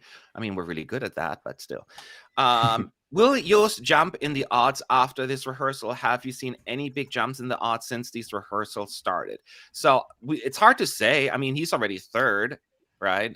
So there's, we have to see. But who benefited the most so far from like their initial impressions in the betting odds? You guys remember? I'm trying to remember who it was. I have to bring up last year or this year, in right now, so far. I guess Ireland. Ireland, yeah. Ireland made a little bit of a Ireland, jump. they benefited more from the pre-parties because they rose to 8th, I think, in the odds to win, which is wild when you think about it. But 8th odds in the win after, I think, Amsterdam. And to be fair, they've also totally earned that. I think you'll agree with me on that, Roy. Like that Ireland was really good live. Yeah, Armenia went up a little as well. Deserved. Austria also, right? Austria did quite well in the odds after. Yeah, and Denmark went up a little. I mean, we're talking about their 22nd now, so it's not like they're going to be like, whoa, we're winning. But it's like there is a little bit more excitement, based on the performance. Is there anyone who dropped? I think right? Yes, Cyprus dropped, and but Cyprus always has a chance to qualify regardless. Right, yeah, they have a chance, but just the odds dropped a little. And surprisingly, Sweden went down to 17th, even though they haven't rehearsed yet. Well, they're back to 16th now. It's exactly because they haven't rehearsed yet. It's it's the shiny toy. It's the shiny new toy effect. They see something new. And it's like, oh my god, shiny things. We have to vote for that. It's not that they drop per se. I mean, they did technically, but it's more about others have risen. And that's it's just people putting money on the countries that have rehearsed. Because if you put money on a country, then the odds will shift. So then naturally the others go down a little as well. Now, Someone interestingly needs enough, to make $1 million bet on Slovenia so we can all go to Ljubljana next year. There's two things that actually happened in the qualification odds, though. Luxembourg went up, is now in the top 5 of qualification, while Cyprus dropped, and Portugal entered the top 10. Those are the two big ones in semi 1, and Australia is currently out, according to the betting odds. So that's another big, but one change that has occurred. Genuine question about Luxembourg. Is that the suit she wants to wear, or is there another, is it like a replacement for another suit? I heard through the grapevine that it's going to change. She's not going to wear the black bodysuit. No. Yeah, it just probably for the best. Off. Yeah. No, I think they're just holding on to, their costume. Maybe it's something elaborate and it's not, they don't want to damage it. It's probably something like that. That's what it was, by the way. The second rehearsal clips all got released at once at the end of the day last year. That's what it was. Yeah, so so we don't have to be on that early, I guess. So much for our memory. None of us remembered that. Maybe I can get to sleep until 5 in the morning. Woo! Okay, so I'm just excited. It's just so annoying that they just don't give us the access anymore, because there's also a lot of misinformation and stuff spreading now and just rumors that we could have really put out of the world, but it is what it is. We'll have to deal with it. I mean, I heard Netherlands is only standing at a microphone by himself and singing, so spread the word. Yeah, exactly. Spread the word. He's actually hanging upside down.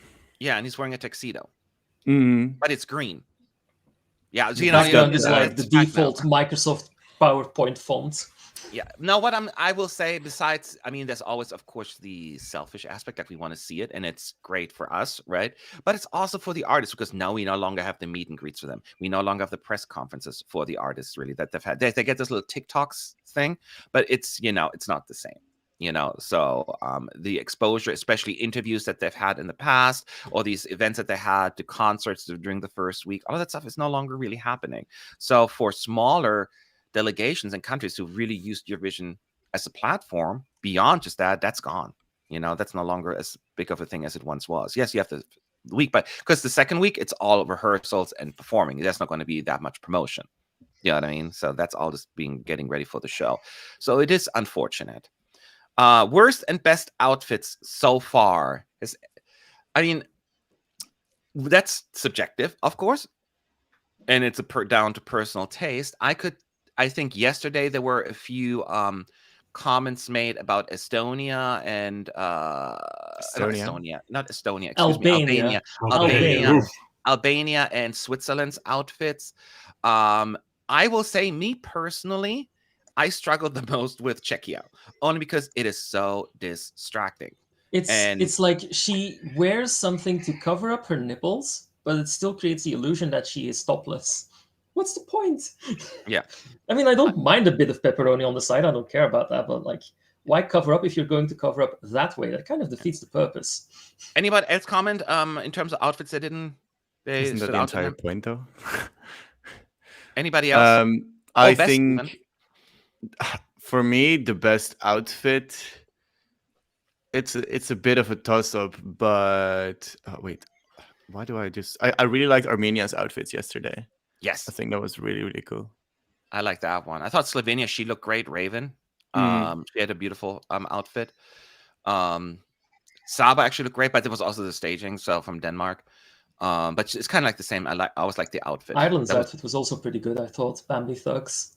yeah, that was good too. Yeah, but I always say Ireland. I feel like I need to pick somebody else.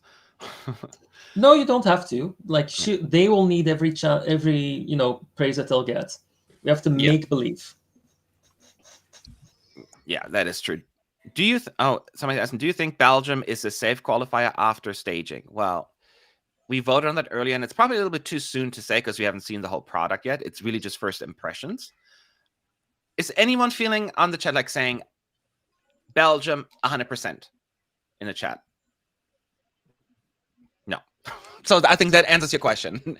Nobody on our team thinks it's a guarantee. I am from Belgium. I do not underestimate my country's ability to fuck things up. I think everyone who is from Belgium also knows this. Yeah. Who do you think could possibly receive 0 points in either grand final or semifinal?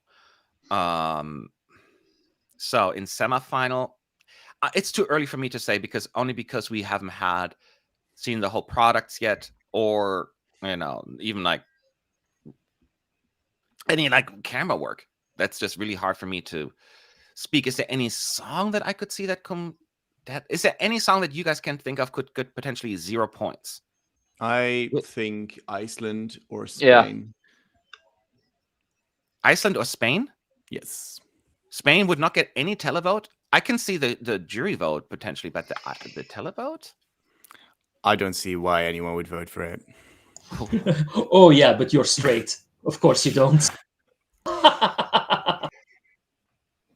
I mean, I don't get Spain either. I'm not like denying, but I thought Spain is going to be like at least I'm not going to do as well as people think, but 0. That's certainly a big prediction. Spain is way more of a televote thing than a jury thing. I think I would not be surprised if it did surprisingly well. Never underestimate the power of a woman who unites all the useless gays, and I get to say that because I'm one of them. Unites all of the useless people against them. I don't think do not underestimate their power. I don't think Iceland will get 0 because we have Sweden. But the only reason. Go ahead, James. They're not useless if they're voting in mass for Nebulosa. No, that is true. That's their one purpose in life. And I mean, the Spanish fans better flip and mobilize in Sweden because they're part of her staging.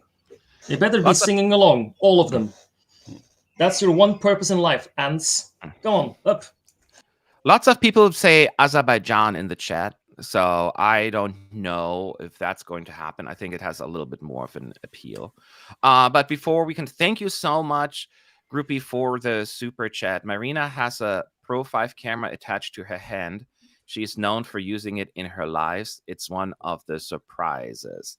So that's a little, first of all, thank you for the super chat and thank you for that little information. I'm curious how that's going to work because, well, I guess she has like a time window. Like she must know exactly at what moment they're going to switch to that camera because, I have no idea. Don't you think that kind of reminds you of, the group with Discotech? They also had a GoPro in their hand. It wasn't a GoPro though. It wasn't the camera. They were just going with it. Like they were pretending they were holding the camera, but it was actually a real camera. I don't remember. I think that's going to be the case. It's a similar as effect, well. I think. Yeah. I don't know.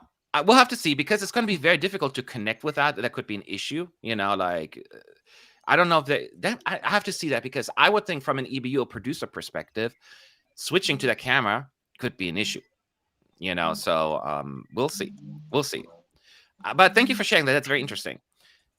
Do you think that the Netherlands will have something entirely crazy or maybe even disappointing?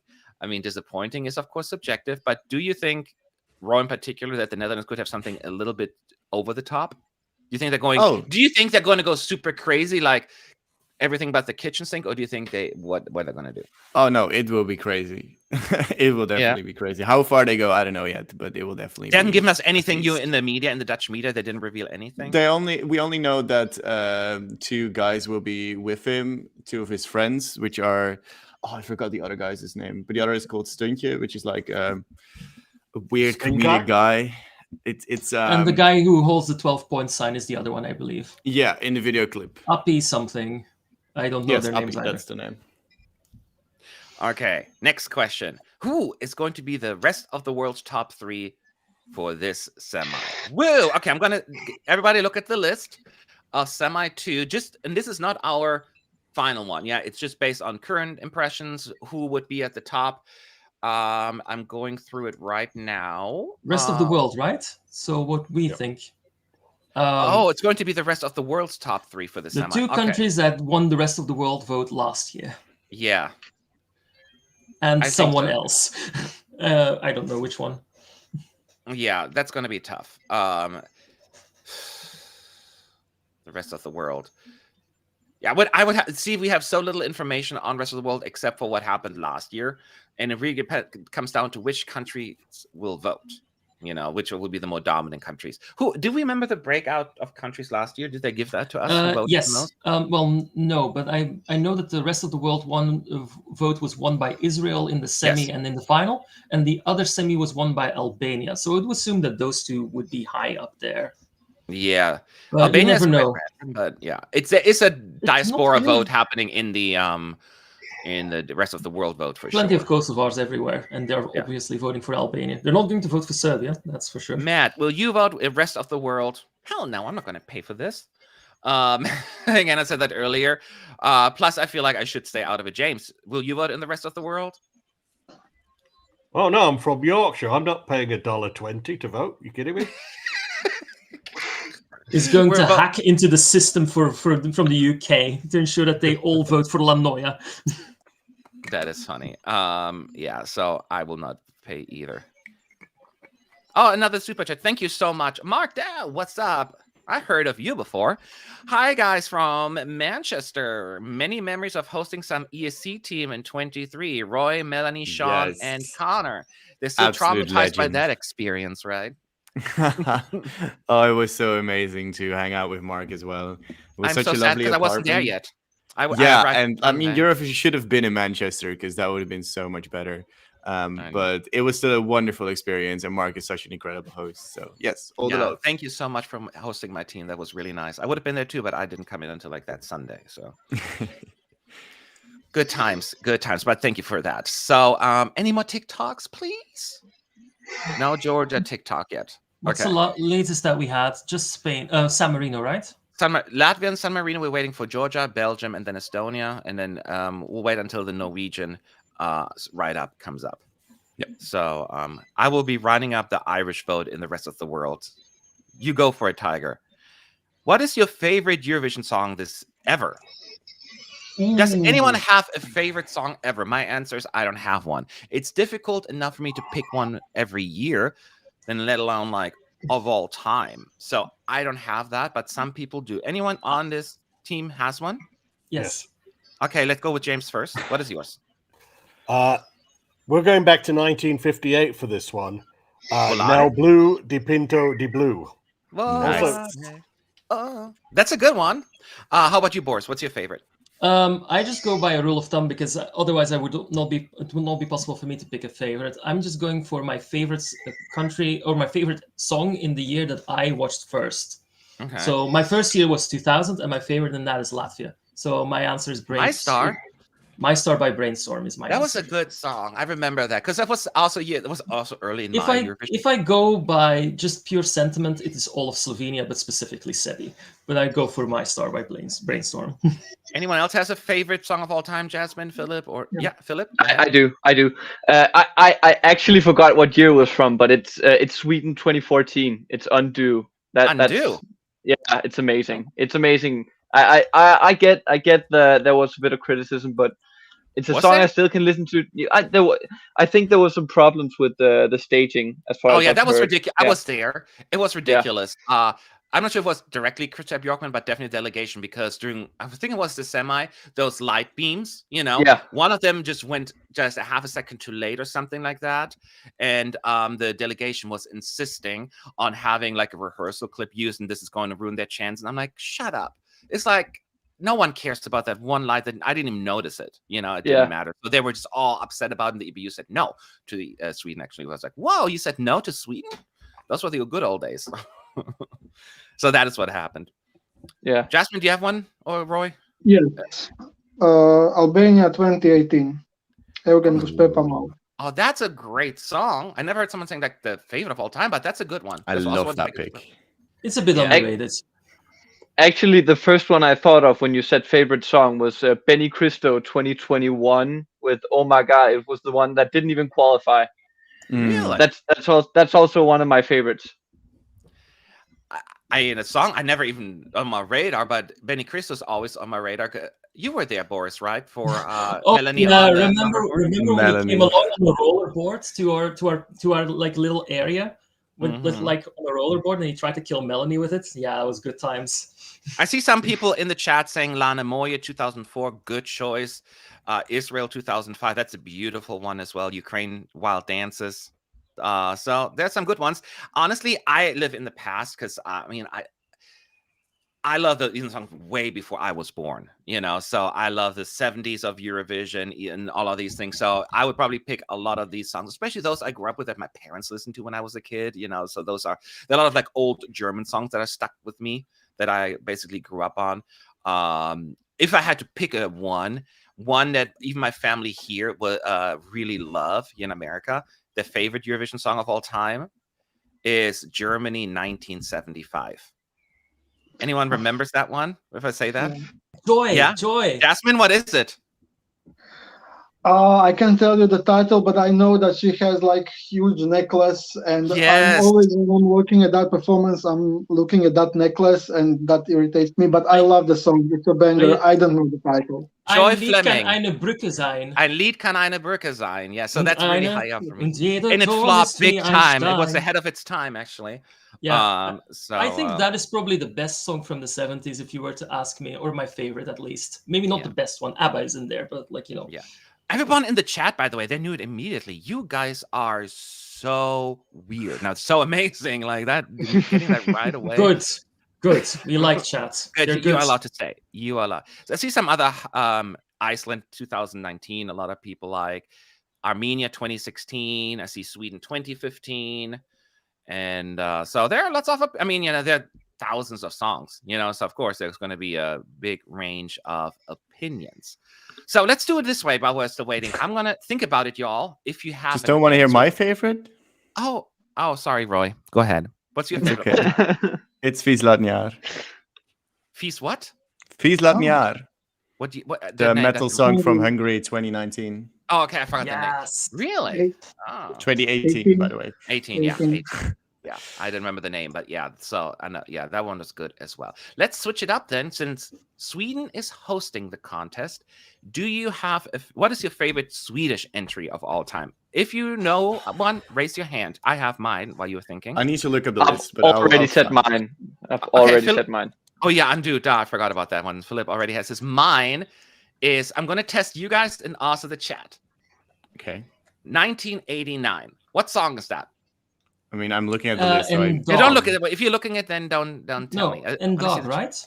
Yes, in dark. I love the backup singers. They're like so engaged, and that's why I want backup singers.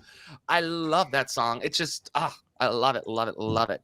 So that's really close. Okay. So James, Roy, Boris, and Jasmine, look, and let me know. I'm looking- going to look at the list right now. Yeah. So keep Mm, looking. Some people, of course, say Euphoria, the obvious choice. Oh, I have a Um, good one for so- Sweden. An oldie though, but the Swedes are going to like this choice. Do you have it? Then say, what's your favorite? 68. Det börjar verka kärlek banne mig by Claes Göran. Wow, I remember '69. I'm trying to That remember. one is really good. I Oh, love yeah, I that do. one. Such a That's the Tom funny. Cruise tune. That's about the Beatles haircut, right? Yeah, yeah, I remember that one. Yes. Yeah. Yes. The serial Gosh, lip lipper. I love him. I had to think there as well for a second. Too I many. think So mine might be 9080. 1980, new. 1980. Which one is it? Just new. Oh, Emma, my God, Emma. really? That's a random one. That is. Hey, Yeah. I have some odd choices sometimes. But that's why I call you Random Roy all the time. So It's a good choice. It's a good choice. Yeah. So Jasmine is like thinking deeply here. He's like taking this very Well, seriously. I appreciate that. Go ahead. I'm gonna go with 1985. Kiko Oh, Danielson. that's a good one too. I love how we all have like the 80s and like 60s. We're all going back in time. I just don't like modern Sweden. I'm sorry. Yeah, I mean, there are good ones in there, but for the most part, Neither do Sweden I, was Roy. really Neither good in do the I. 70s, 80s, and even 90s. Like I love 1996, the Anya-inspired song. It's beautiful. James, go ahead. Did you find one? Now, it would be basic of me to say ABBA, but actually I have a slight preference for Monica Zetterlund, En Gang i Stockholm. What year was that? That's an obscure 1965. pick. I'm sorry, what? That's an obscure one. Yeah, but it's a great jazzy number. I know it came in last, but it's very nice. What year was that again? Jazzy number. 65, I think. I'm trying to remember this one even right now. It's See, it's 63. I think it's the 63, only my bad. last place. I think it's the only nil pointer Sweden have ever scored. no, they had Correct. a last place with Beatles as well. The song that was called Yeah, Beatles. but it's I the only nil pointer. That's why. Oh, I'm nil interested. points. I'm sorry. Yeah, Okay, sorry. that might be it. I vaguely remember that one. Yeah, see, I even have to think about it. Wow, nice. 63 was also really stacked, from what I remember. Right, that was like I think the only year where they tried to frame every song as like a studio cut. So there was an overhead mic and no handheld mic. It was a really strange year, but also a very stacked one. Yeah, A great So- winner as well. Yeah, let's it's a one really more good one. round. The last round here. I think we have people from each country basically representing. So what's your favorite song from your own country? Oh, easy. So Roy, you go first since you already have an easy answer. Oh, it is hands down the Troubadour, 1969. Oh, yeah, I knew that, It actually. I is forgot about that. beautiful. It is. Yeah, It almost lovely. didn't go to Eurovision either. It almost didn't even win the national final. That's a I funny know. part. It's a That's lovely hilarious. winner. Yeah, good I know. choice. Boris, what's your favorite Belgian entry? Soldiers of Love, 1987, by Lilian Saint-Pierre. Interesting. Gee, I remember that one as well. But It kicks so much ass. 11th place, please. Close second is Blanche. okay, James, your nation's home country's favorite entry. Which one would you pick? Well, Das Sampson's Teenage Life. Gotta be a favorite there. No, not really. I'm trying to I'm gonna act. I'm acting now that I'm not surprised or like shocked. I'm gonna go with another old one here. This time, 1964, Matt Monroe. I love the little things you do. Is that the one? Yes, that's the one. I love the little things you do. Okay, that's a good one. Yeah. All UK right. was such a powerhouse, like in early Eurovision, right? There were so many good songs. Oh, from there's that- a reason from why. the 60s How many and the second 50s. places did UK have? That was like Almost all ridiculous. of them. 15. Yeah. I love how we all live in the past. Love it. Philip, what's your favorite Danish entry? I kind of panicked when I heard "Soldiers of Love" because that song is absolutely awful in Denmark. That song Yeah, sucks. it's not the Danish one. It's not the Danish one. I can assure you that one. Yeah. That song There's a sucks. Belgian one as well. I'm gonna go quite popular and go 2000. "Fly on the Wings of Love." It's the best Nice. one. I It's the love best that one. one as well. That was like my early days of Eurovision because from my third Eurovision I watched, and that was before I knew the songs up front. And that was the last time I voted. No, the second last time I voted. I voted in 2001 as well. Yeah, that's a good choice. And Jasmine, I if you have pick the wrong one, I'll several, be mad. But go ahead because I have but I'm gonna pick the one that stood out the most throughout the years and what most people would say. 1999, Doris Dragovic, Maria Magdalena. Oh, so close. My favorite Croatian entry of all time is 1998. And I was like, oh, he's I going to knew say, that. he's going to say it. He's going to say it. And then he didn't. So that's okay. No, I love that song to bits and pieces. Oh, It's very close. It's very high on my list too. I think I like Maya Black than slightly more, but only slightly more. Oh no, that was the very first Eurovision song I listened to. When it was the first time I saw Eurovision was in '98. So that's always like this special connection there. But no, that was interesting. So let's see here. No TikToks? Doesn't look like it. Okay, So- then you know what we're gonna do? Okay. Since we have a few minutes, I meant to do. We had no time during all the other shows. Oh gosh, I don't even know how to do this here. Hang on 1 second. We're gonna do a Eurovision quiz, and who answers first gets the point. Ooh, Are you yes. ready? Let's suck at this again. Okay, I'm going to beat you all. I'm gonna do. Do you want to do easy, medium, hard, or extreme? I don't see extreme. No, this lyrics quiz. That's too hard. Let's do. We need to do at least hard, right? Yeah. We're professionals. Let Since me when? find. It's all this translation quiz. Can you do 6 in 60? I don't know what that means. Oh, in the 60s. Jury winners, time traveling through Eurovision. Let's do that one. Time traveling through Eurovision. Time traveling. Who is Okay, that's an easy question. No, that's not. That's offensively easy. So okay. The hard so- section is offensively easy. Okay. It was. The first question was, who's representing the UK in 24? I'm like, okay. Is it Eurovision Scooch? participants. Let's try this one. I'm not even going to ask these questions. Sorry, they're just too easy. They're just insulting you. It's like, who represented the UK in 2010? I don't need that kind of stuff. These quizzes are usually for casuals, probably. But it's from EurovisionWorld.com. All right. Well, then. Someone in chat is asking me what I think about Belgium 91. I like the song. It deserved more. It's not their best song, but it is a good Is that song. Clouseau, whatever the name of the It's band Clouseau, was? yeah. Clouseau is a massive band in Belgium. Did you? I suppose the person also knows that they tried to represent us in '89, and I kind of wish they did that because they did it with a much better song. But it is what it is. Not Anyways, bad, let's it do this deserved request real quick. And I'm not giving you Continue. the options, but if you remember the name by heart, okay? So who represented the UK in 2010? What was the person's name? Josh Dubois. Yes, Jasmine Something gets like that point. Okay. But Who represented Malta in Eurovision 2001? Fabrizio Daniello. Fabrizio Jasmine gets Faniello. it. He was faster. Mm. 2 points for Jasmine. I Who will beat you. represented I'm Belarus? terrible with names, Matt. What was the question? Who represented Belarus in 2007?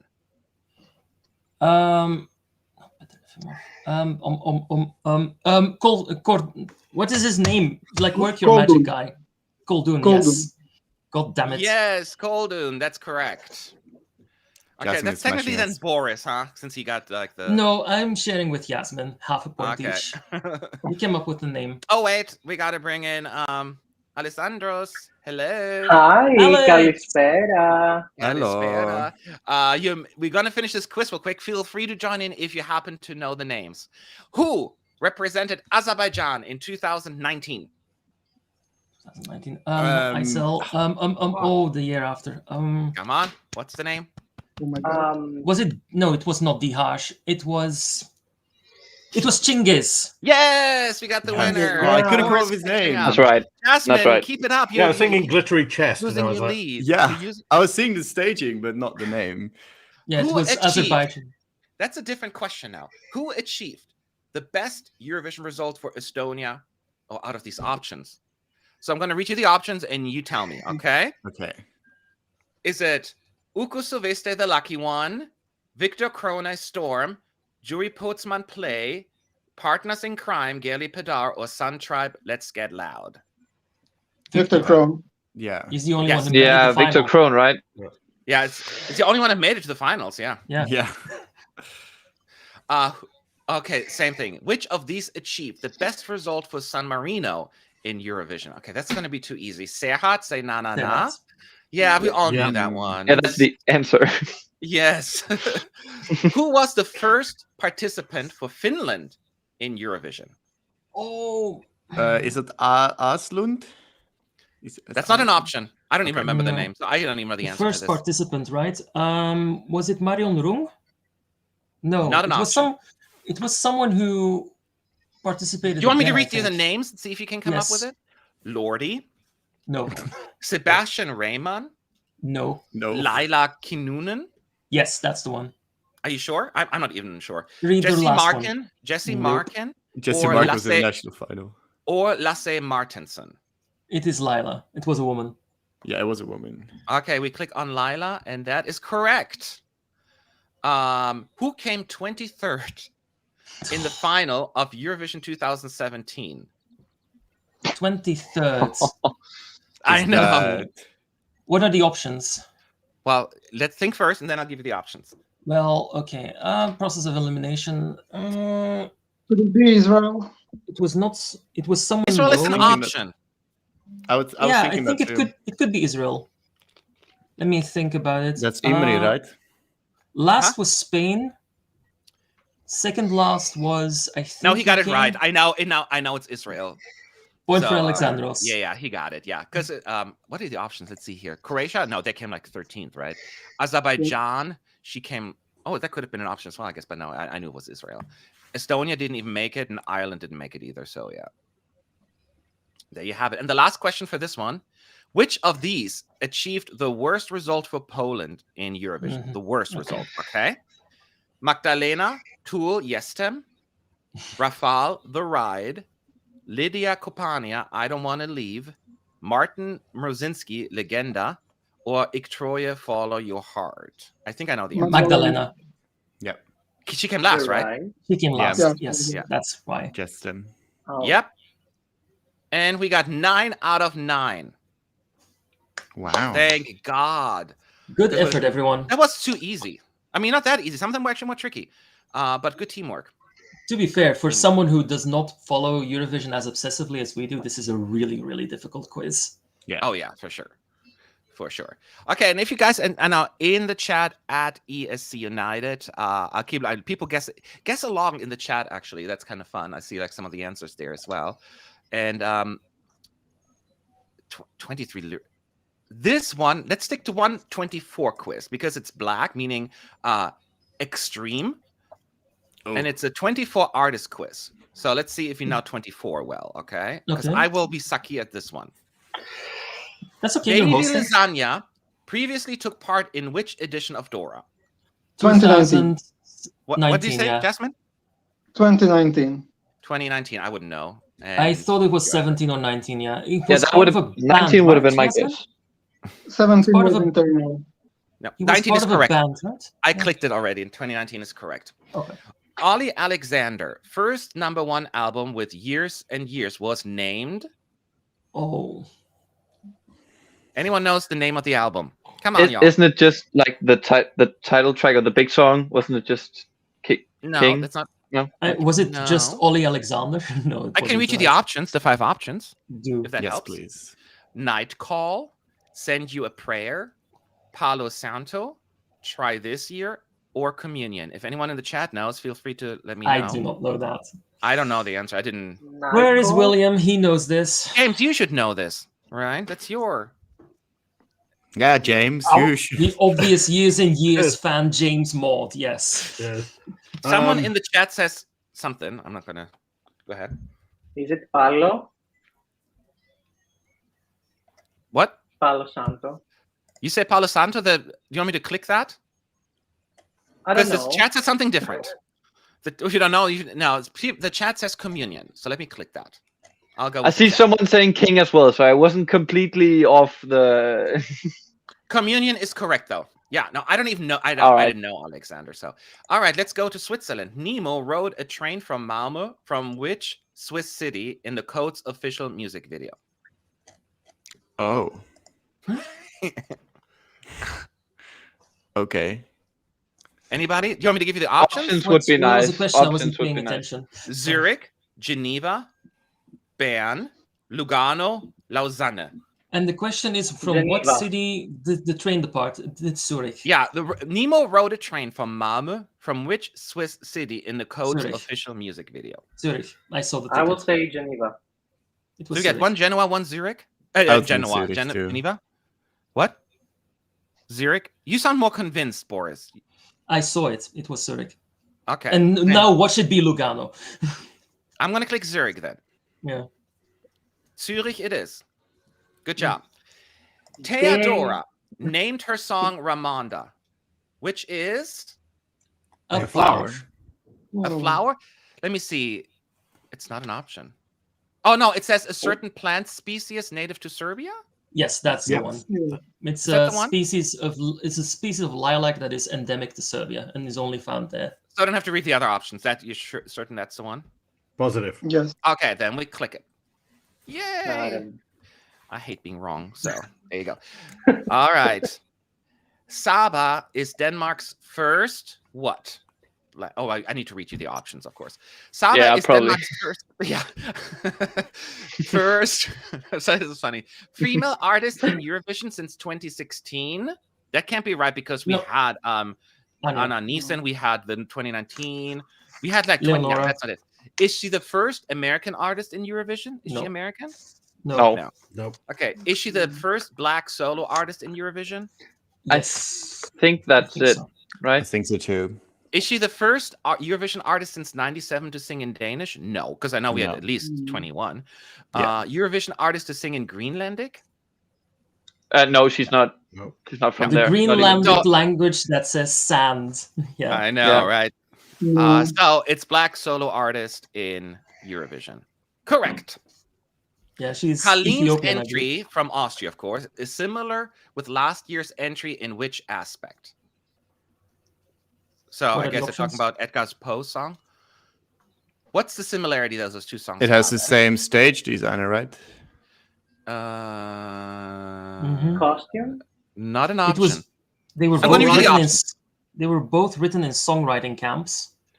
Talking about a writer, like it's the same writers, No, I don't think so. One being of them, leaked maybe. before its intended release. Did it That leak? definitely. Yeah, kinda. Was it having German Mhm. lyrics? No. No. A signature dance step?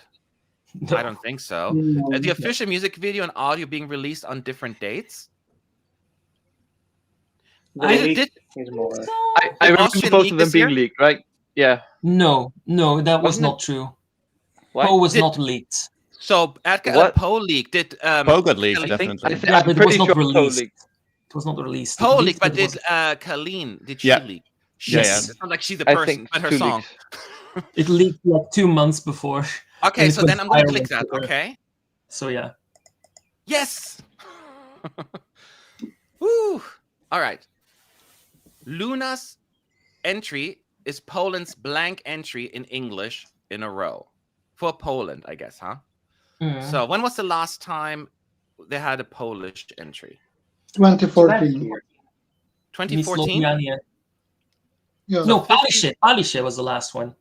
What year? That was 19. So this is the first one in I think 5. No, it has to be Wait. within the last 7 years because it says 3rd, 4th, 5th, 6th, or 7th. What was Wasn't oh, it last year? no, because we have 2020 19. Tulia. It's 4th because 2020 doesn't count. It's Doesn't like it? not.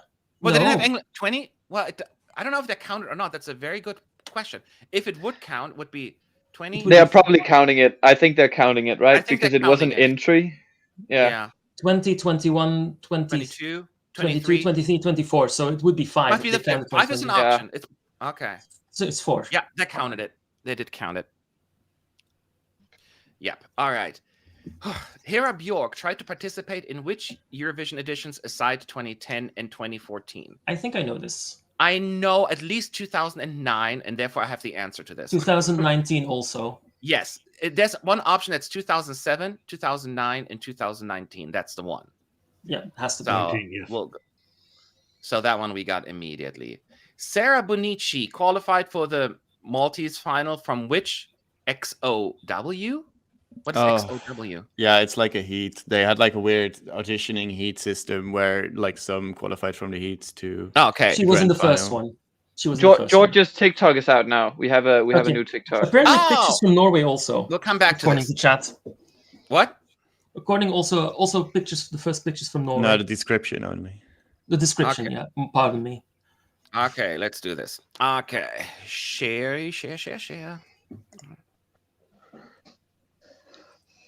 Ready? Go. Fire, put out the fire, then we build empires just to watch them burn. My heart's been Okay, we got to mute it until she starts singing on stage. Voice is very strong. Oh, her voice is very strong. I keep Yeah, saying Her that. outfit That That's will why make- very they that's good. why they chose her. They wanted someone who can absolutely nail the vocals and who, you know, Mhm. does what needs to be done.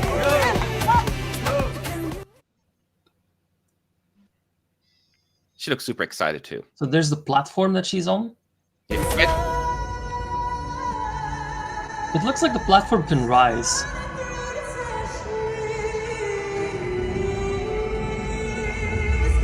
Another circle.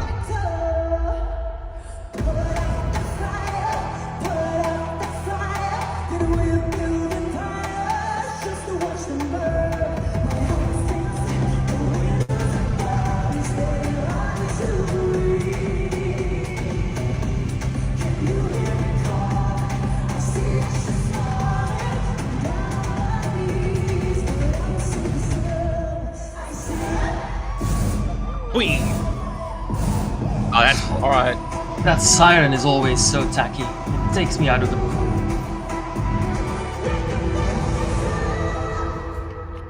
So now I'll say fire, the whole concept of fire on stage is obviously nothing new at Eurovision, right?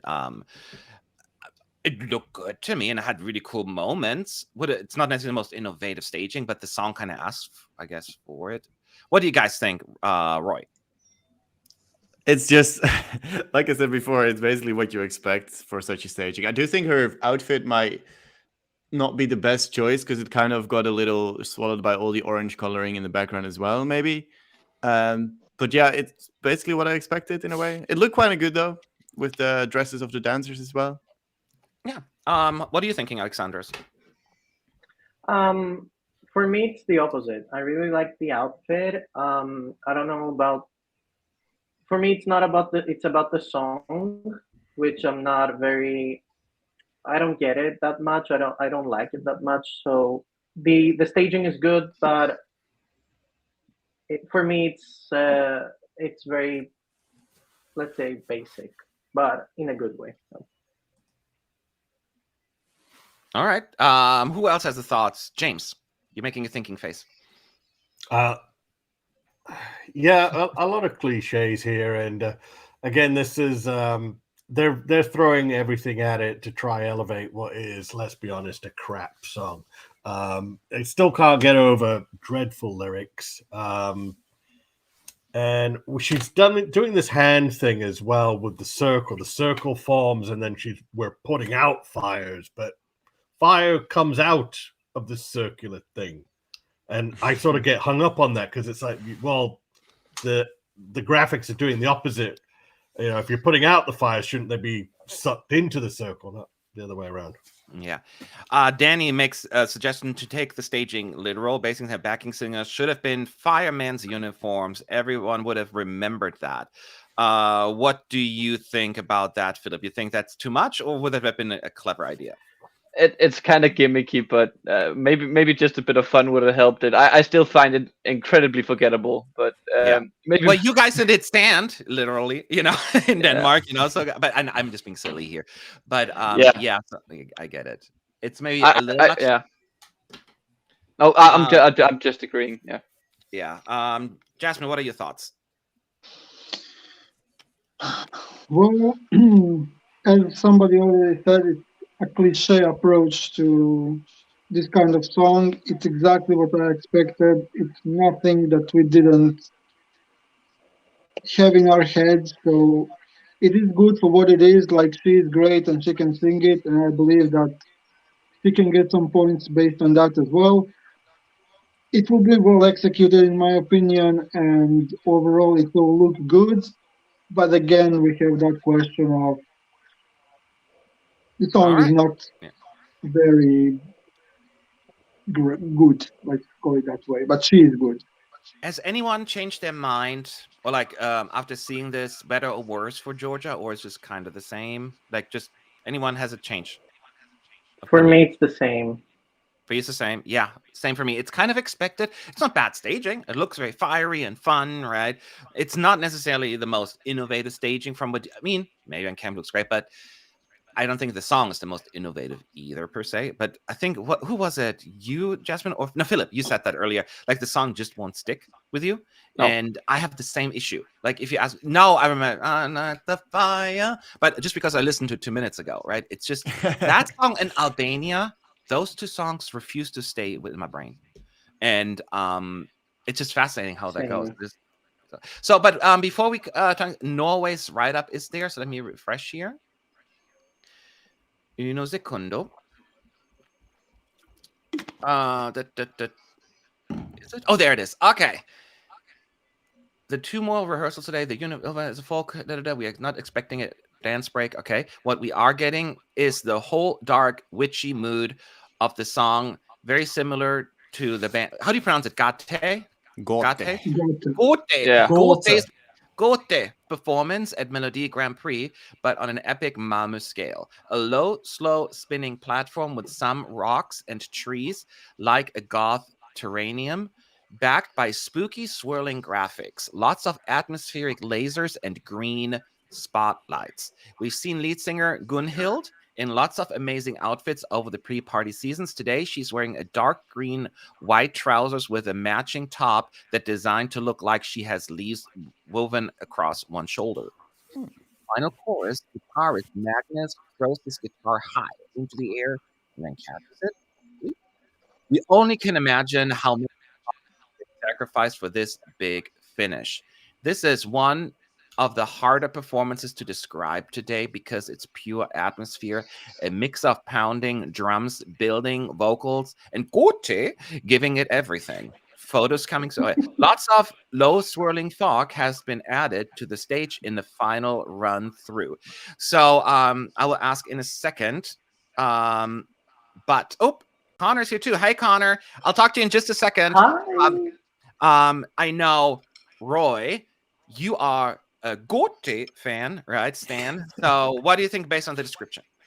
I mean, it sounds basically like the national final performance got a bit of a bigger scale and just a bit of a polish. And I think that's basically what they had to do because the performance in itself was pretty good already. It was a little bit dark, so I hope they fix that a little bit. And hearing that she's wearing white trousers, I don't know. Maybe it will work, and maybe it won't. But it might brighten up the performance a little bit more from the darkness issue that I had with the national final. But yeah, it sounds overall pretty cool.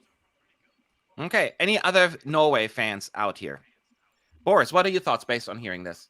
Sounds like they're just doing the same thing that they did in Melody Grand Prix, and I think that's the correct choice. Okay, the song already works for me in the capacity that it does, and I don't think they need to mess too much with it. I'm sorry, the gas was not for you. I realized I've been having a poll up for God knows how long. I never closed it, so I'm closing it right now. Nobody told me. What one was it? Estonia going to qualify. 58% said yes, 41% said no. Sorry, I didn't realize. Low, actually. That is lower than I thought. Sorry, I didn't mean to hijack the conversation. Don't worry. I've interrupted people too many times on this live stream. It's okay. I take a taste of my own medicine. Okay. I don't know. Like Norway. People are saying it's lagging right now. Let me guys know if it's still lagging in like 30 seconds. And if not, I have to refresh it. And then our cameras will disappear and we'll come back. Let's give it 30 seconds. All right. I think I have to refresh it because maybe we're just too many people in here right now. Give me Damn, Connor, you've broken chat again. Okay, we will be right back. Don't leave. Oh. Only man. What happened? All right, I'm the first one back. Let's bring in Boris. Let me change this. There is James. You were suddenly going. We thought, well, that's one way to fix the lagging. It's a very creative. Bring them all back. Hopefully that'll fix it. Oh no! Now we're all in different positions. I know we're all. Sure if I can handle around. It's okay. I'm still above Connor. That's how it should be. It's like the Brady Bunch. And I know people kept saying why there are only guys on camera. Everyone is invited, but I know that Melanie prefers behind the scenes stuff. Emma is getting ready to leave for Malmö, so it's just everyone is invited. I don't. Emma will be back on stream though. So everyone is invited to join on my team. That was an open invitation. So whoever joins.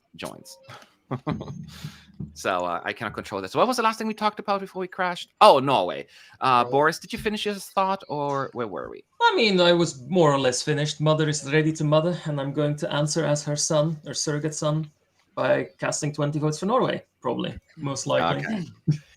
Connor, I'm going to go to you real quick since we haven't had a chance to talk to you yet. First of all, how are you holding up? I'm doing much better. I was sick over the weekend, so I am casually. I'm going into work today, but I'm taking a half day. But the great news is that my sleep schedule has been so screwed up that I've actually been able to watch the TikToks as they come out, despite the first one usually coming out at like 6 a.m. my time. So positives, I suppose. Well, I would give you some sympathy, but me being California here, I'm like, boo-hoo, boo-hoo. Hey, it's been worse when we've done 3 a.m. live streams. We don't have the time to go all in review of all the rehearsals right now, but have you seen everything basically up until this point, Connor? Are you all caught up? Because I want to ask you, give me like 1 or 2 countries that really stood out to you positively based on your first impression. Not necessarily your favorite songs, but someone that really impressed you, like what you've seen so far, and you're really excited to see more. Yeah, so I've watched everything, or at least I've seen all of the TikTok rehearsals. I think the one that's stood out to me the most visually has been probably Austria. I've said it before, and it's not going to be too much of a shock. I do still have a lot of concerns about how it's actually going to sound like when we get the actual like recorded version of the live cameras, because I'm more concerned about her vocal performance than I am the visual performance. But at least visually, I think that it's going to be a really exciting show. I was talking about this last night. I think that if she does qualify, she is in a very high chance of opening the final. And so she's probably going to end up getting smushed, just like Tay and Selena and We Are Dami. And then also it's also not a shock to me either. I have really enjoyed Malta. I think that they've really elevated it from the Malta national final through the pre-parties all the way to Eurovision. It's a really nice product. So those are the ones that really have stood out so far. I will say, so far there has not been a performance that I've been like, ooh, I don't like that at all. Like there have been really redeeming qualities across all of them. I think the only one so far that I'm not like that jazzed about is Latvia, but that's not really a surprise to me because I mean, I really like Don's and I love his character. It's just the song is just so flat for me. Okay, so that I just knew it wasn't going to really stand out to me even when we got to Malmo.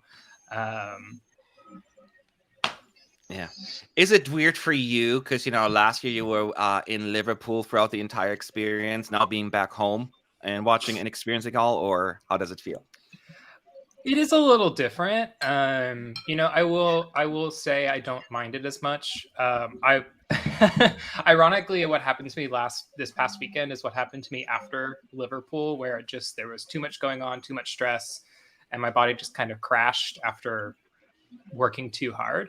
So I'm glad that it happened before my birthday instead of after my birthday. But no, I'm happy to be here and support behind the scenes. And I'm hoping, fingers crossed, if things work out, I might be able to host my own watch party here in Dallas. So I'm at least thankful for that because that's a little bit of a different experience. But I do miss being there and being on the ground and running around like a crazy person. But now I just get to get, little snippets of Roy, Gabe, and Phil and Emma and Mel and David just running around Malmo being crazy people.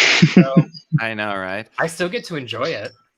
Yeah. I don't want to talk about because I get really sad knowing this is me being the first Eurovision, me missing first Eurovision in a very, very long time. But hey, it is what it is. I'll be back. As they're saying, I'll be back. Okay, so we were on discussing the Norway description. I know Boris shared their thought. Roy, no, you said already. Philip, any thoughts on Norway's description? Again, I'm just not so good at visualizing words in that sort of sense. Forgetting, yeah, that's okay. So I get nothing from hearing that sort of stuff. I need to see it before I can get an opinion on it. Yeah. Okay, then well we have to wait then for the pictures. We have to still wait for Estonia's pictures we have, right? Yeah. So Yeah. it just for some reason on the live blog they're not updating the links, which is super I annoying. have just been sent a backstage picture of Joost and I've his seen it. backing It's so funny. singers. I send it to you on Facebook, Matt, if you want to check it. I found it. Oh my god. Yeah. Oh dear. This is I'm what I putting it say. up. Like, if you let Gover do all of the staging, you gotta get something wacky. Just when I thought he was going to rise in my ranking, he's sinking to the bottom yet again. I'm so curious now. What are they gonna do with You it? are no carrier, sir. You are not. Well, the outfit is Not no the surprise, bird. right? His outfit is not a surprise, but the backup dancer, I would say a little bit. Yeah. I don't feel hate. I just feel sorry. So Boris not a fan, clearly, which is like I felt like heartbroken because you were there, Roy, when we did the my live reaction video, and you had it to the end, and there were so many Dutch people in there, like man, and I was like, it's okay, it's an okay song. I wasn't like super crazy about it either, but I know it's very popular, and I'm just curious in the chat, who loves the Dutch entry this year? Oh my God, you don't do this to me, guys. Okay, so Connor and Roy, some hesitation there, but you guys like it? I've just grown a little tired of it by how often I've heard it, but yeah, I do still quite like it. And Connor, you like it? Oh, I'm still clubbing to it. So, hate. I just was really hoping that S10 would make an appearance since she appears in the music video, but I don't think that's actually gonna happen. I learned that just the other day because I was actually paying attention to the music video instead of dancing so hard that she was there. Just like his reference to paella.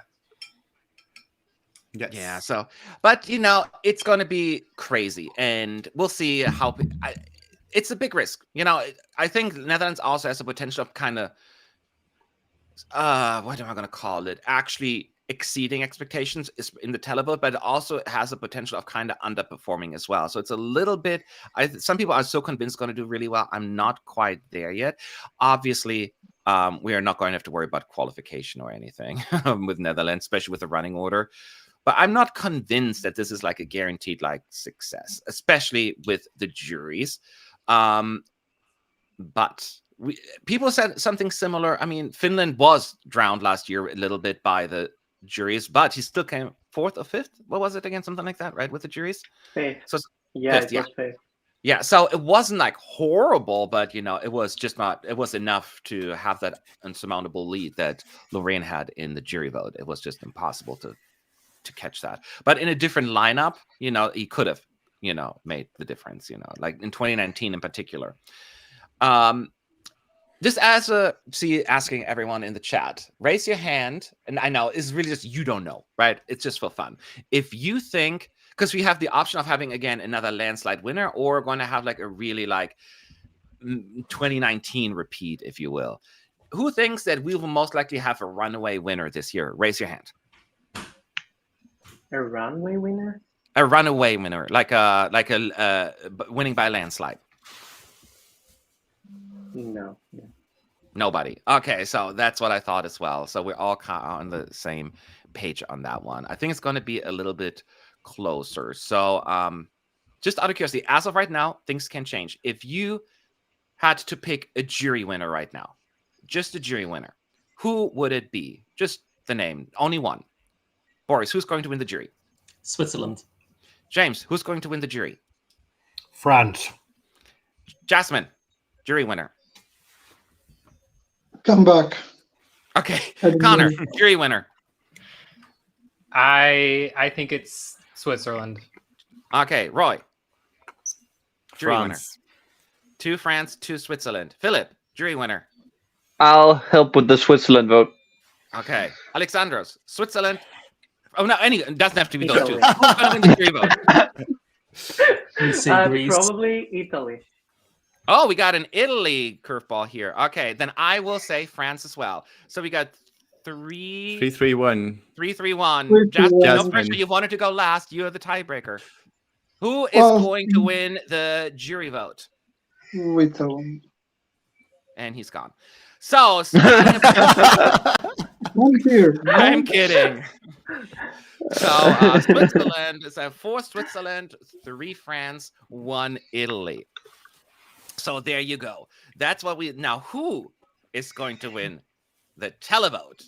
Just gun to your head kind of situation. If you had to pick one, it's not your final. I'm not holding that against you. Who is going to win the televote? Boris. Rim tim tagadiga rim tim tim. Croatia wins the televote. James. Croatia. Croatia. Connor. Who's going to win the televote? Probably Croatia. 3 Croatias. Roy. Who is going to win the televote? The Netherlands.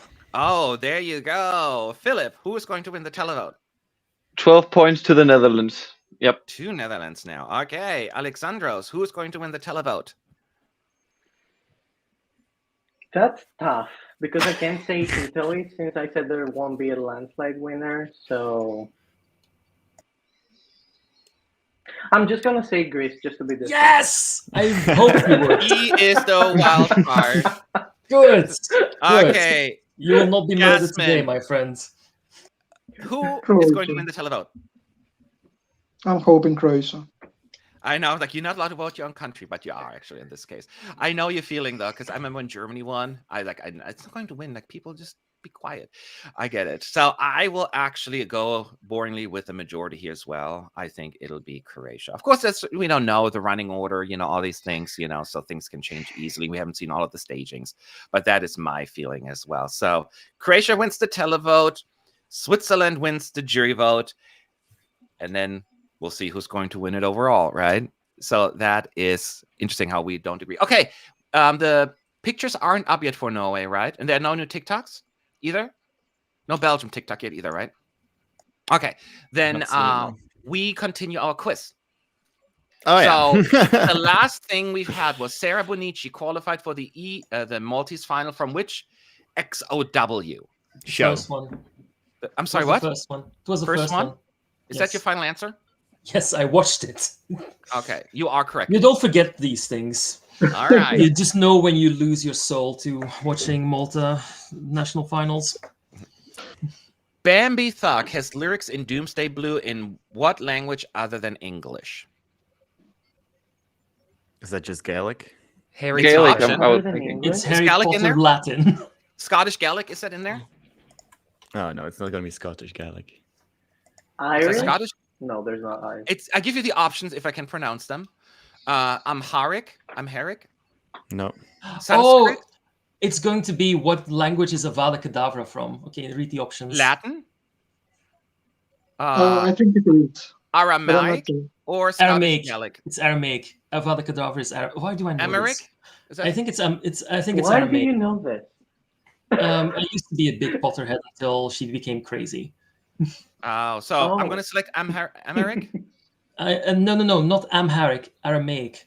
I cannot pronounce it. It says Amharic. It says A-M-H-A. Amharic is the language of Ethiopia. It's in the language of the Bible, which is Aramaic. Oh, so it's Aramaic and oh, I got it. They're different ones. So it's the Aramaic. Yes. You're correct. Whew. Let's move on quickly. Tali is Luxembourg's first entrance in Eurovision since what year? 30 years ago. Was the it last- 1993, the last one? Yeah, Yes. 93. Yeah. So it's 31 years.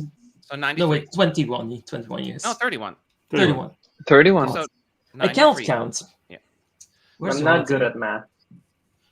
Where is Jonathan? He knows math. Iolanda repeats the phrase "Ainda arde in grido." What does this phrase mean in English? Who knows it by Flame heart? is burning. Burning flame. Ainda arde. It's not a burning flame. I read you the options: burning endlessly, forever burned, running flames, still burns, or I am the fire. It's definitely something with burning because arda means burn. which Still means burns, burning. maybe. Still forever mean- burn. Bruno in chat is Portuguese, so he probably knows best. Bruno, and he tell says us Yeah, it but still now. this- burns. You're doing It still burns. Still burns. Okay. Thank you, Bruno, for helping us cheat. Aiko replaced the lyrics "I'm tired of explaining you shit" in Pedestal with what lyric? So she Then you was singing- once did. Then you once did. You once did. I think that you you once once- did. I've been loving me more than you once did.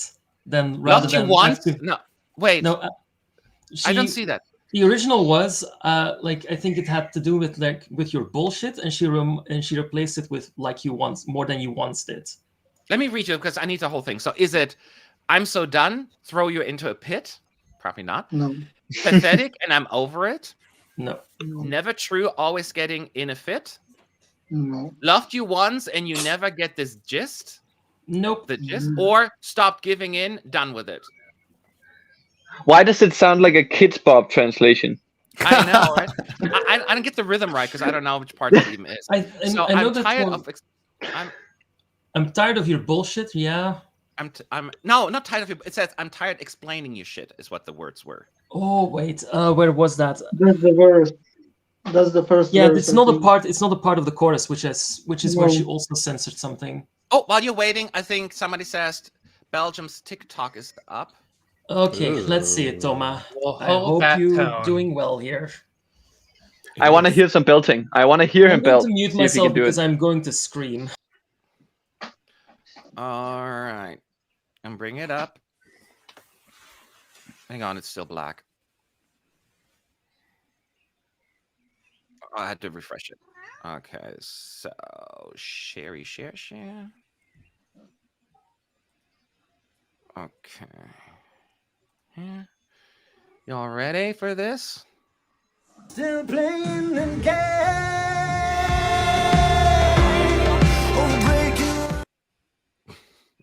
Okay. I have to turn it down. So it's both exciting, a bit stressful, but yeah, I can't wait. Just now, in a few minutes, I think. I can't wait to discover this huge stage. It's the first time, so it's a bit weird, but So I have to turn at the it same time, so yeah. because this is music still playing in the background. All right, he seems excited. It's a cha-cha slide. Do you think? Get ready, come on. There. Are you still playing the game?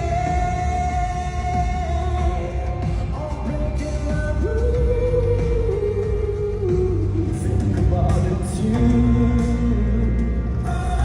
Are you still playing the game? So far, I'm gonna make this right. I got so far, I'm gonna raise this.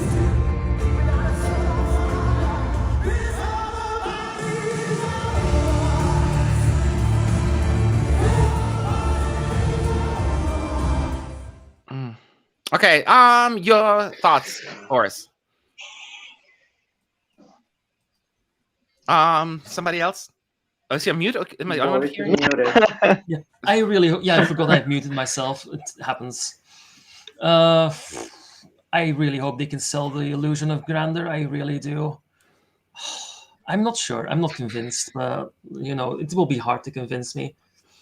Yeah, You know how it was like when I saw Whoaphonic. I remember Whoaphonic, yeah. Whoaphonic. You're like, You and Mel legitimately had to condition me to just stand still. You had to tranquilize me. Like, we were right because you had them actually out of your prediction just for that reason. We're like, they want to go through. oh god, yeah. I remember like going around the press center being like, yeah, that's what they're attempting with their saying, being like, oh yeah, I didn't get that, and that made me even more anxious. So let's go. Oh no, go ahead, finish your thought. Well, quick. No, I just hope he's able to sell the illusion. I just hope it's because I'm so worried that he's going to burn himself out. Like even yesterday when they interviewed him on the news, he was saying like, "Oh, I was barely getting any sleep, and I've been working so hard." Well, like looking like he was about to doze off. Yeah, I just hope he doesn't burn himself out. Come on now. It was slightly off vocals, but this is the first. It's a rehearsal. He Doesn't matter. Burn He through his sounded voice. good to me. Yeah, no, he the sounded vocals a is little- not the problem. The I thought it problem was, is actually. selling I the was illusion of him being awesome. That's the thing that he needs to do. I don't know whether he can. I thought hope it for was him. off a little. It was a little off, and It is what it is. We've got to accept that. It will probably still qualify though. I'm not saying it's not going to qualify. I'm just saying it's based on the clip they've chosen, and apparently, according to the blog, by the way, it's the social media team that chooses the clips, not the delegation. That's what I they say in the doubt block. that. It says it in the block, though. We choose them, kind of thing, you know. So unless they're just trying to, I don't know. That would make no sense because there's no consistency in them. Because To like be fair- Czechia had a full shot of like the entire 30 seconds or something, and the others have been very much cut up. I mean, to be fair, Krister can't decide everything. That man has too much power. So let the delegations decide something for once. Let's get some opinions. Alexandros, what are your thoughts?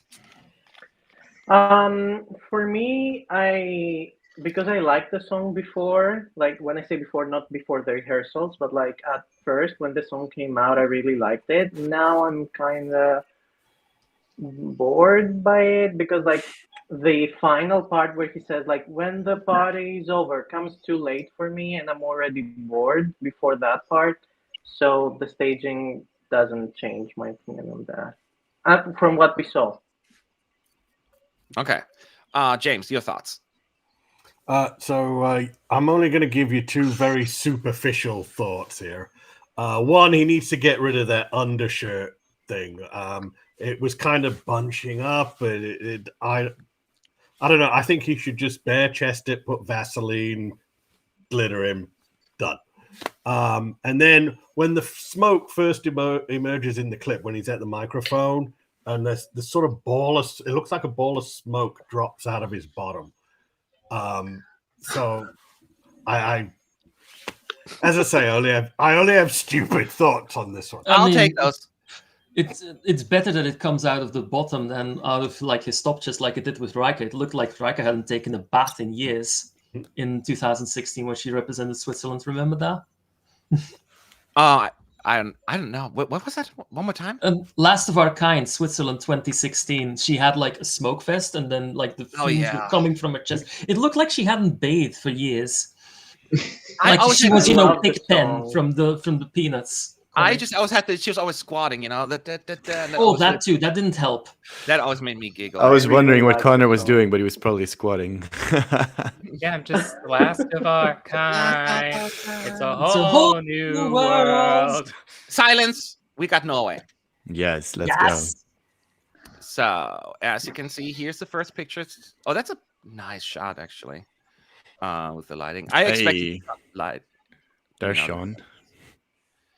What? Where? Oh, Sean. Oh, because I was like, he's here. I got all excited. So you can my get son. I know, right? My protege. You can see the dress here. Didn't it say she was wearing pants? I should change it up, maybe. It looks like a dress to me from here. Mm-hmm. Okay. Oh, that said trousers, not pants. I'm sorry.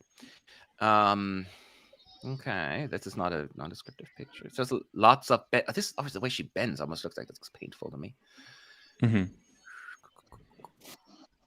So, from what I recall, it is pretty much national final. Yeah. Same thing, but elevated. Okay, it's what they needed to do. It works. If it works, it works. If it ain't broke, don't try to fix it.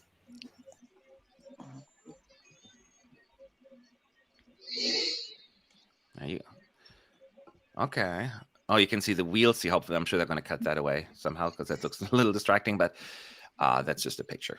Okay. I think the actual performance has smoke that sort of covers the. Yeah, that's exactly what it is. This performance you didn't see it. Once there's smoke, it'll cover that up. You're absolutely right. Okay, so I know I got to go to Roy again because it's one of your favorites, right? What do you think? Yeah, it's basically just an upscaled, improved version of the national final performance. It seems like the platform that she's spinning on is a little bit bigger as well.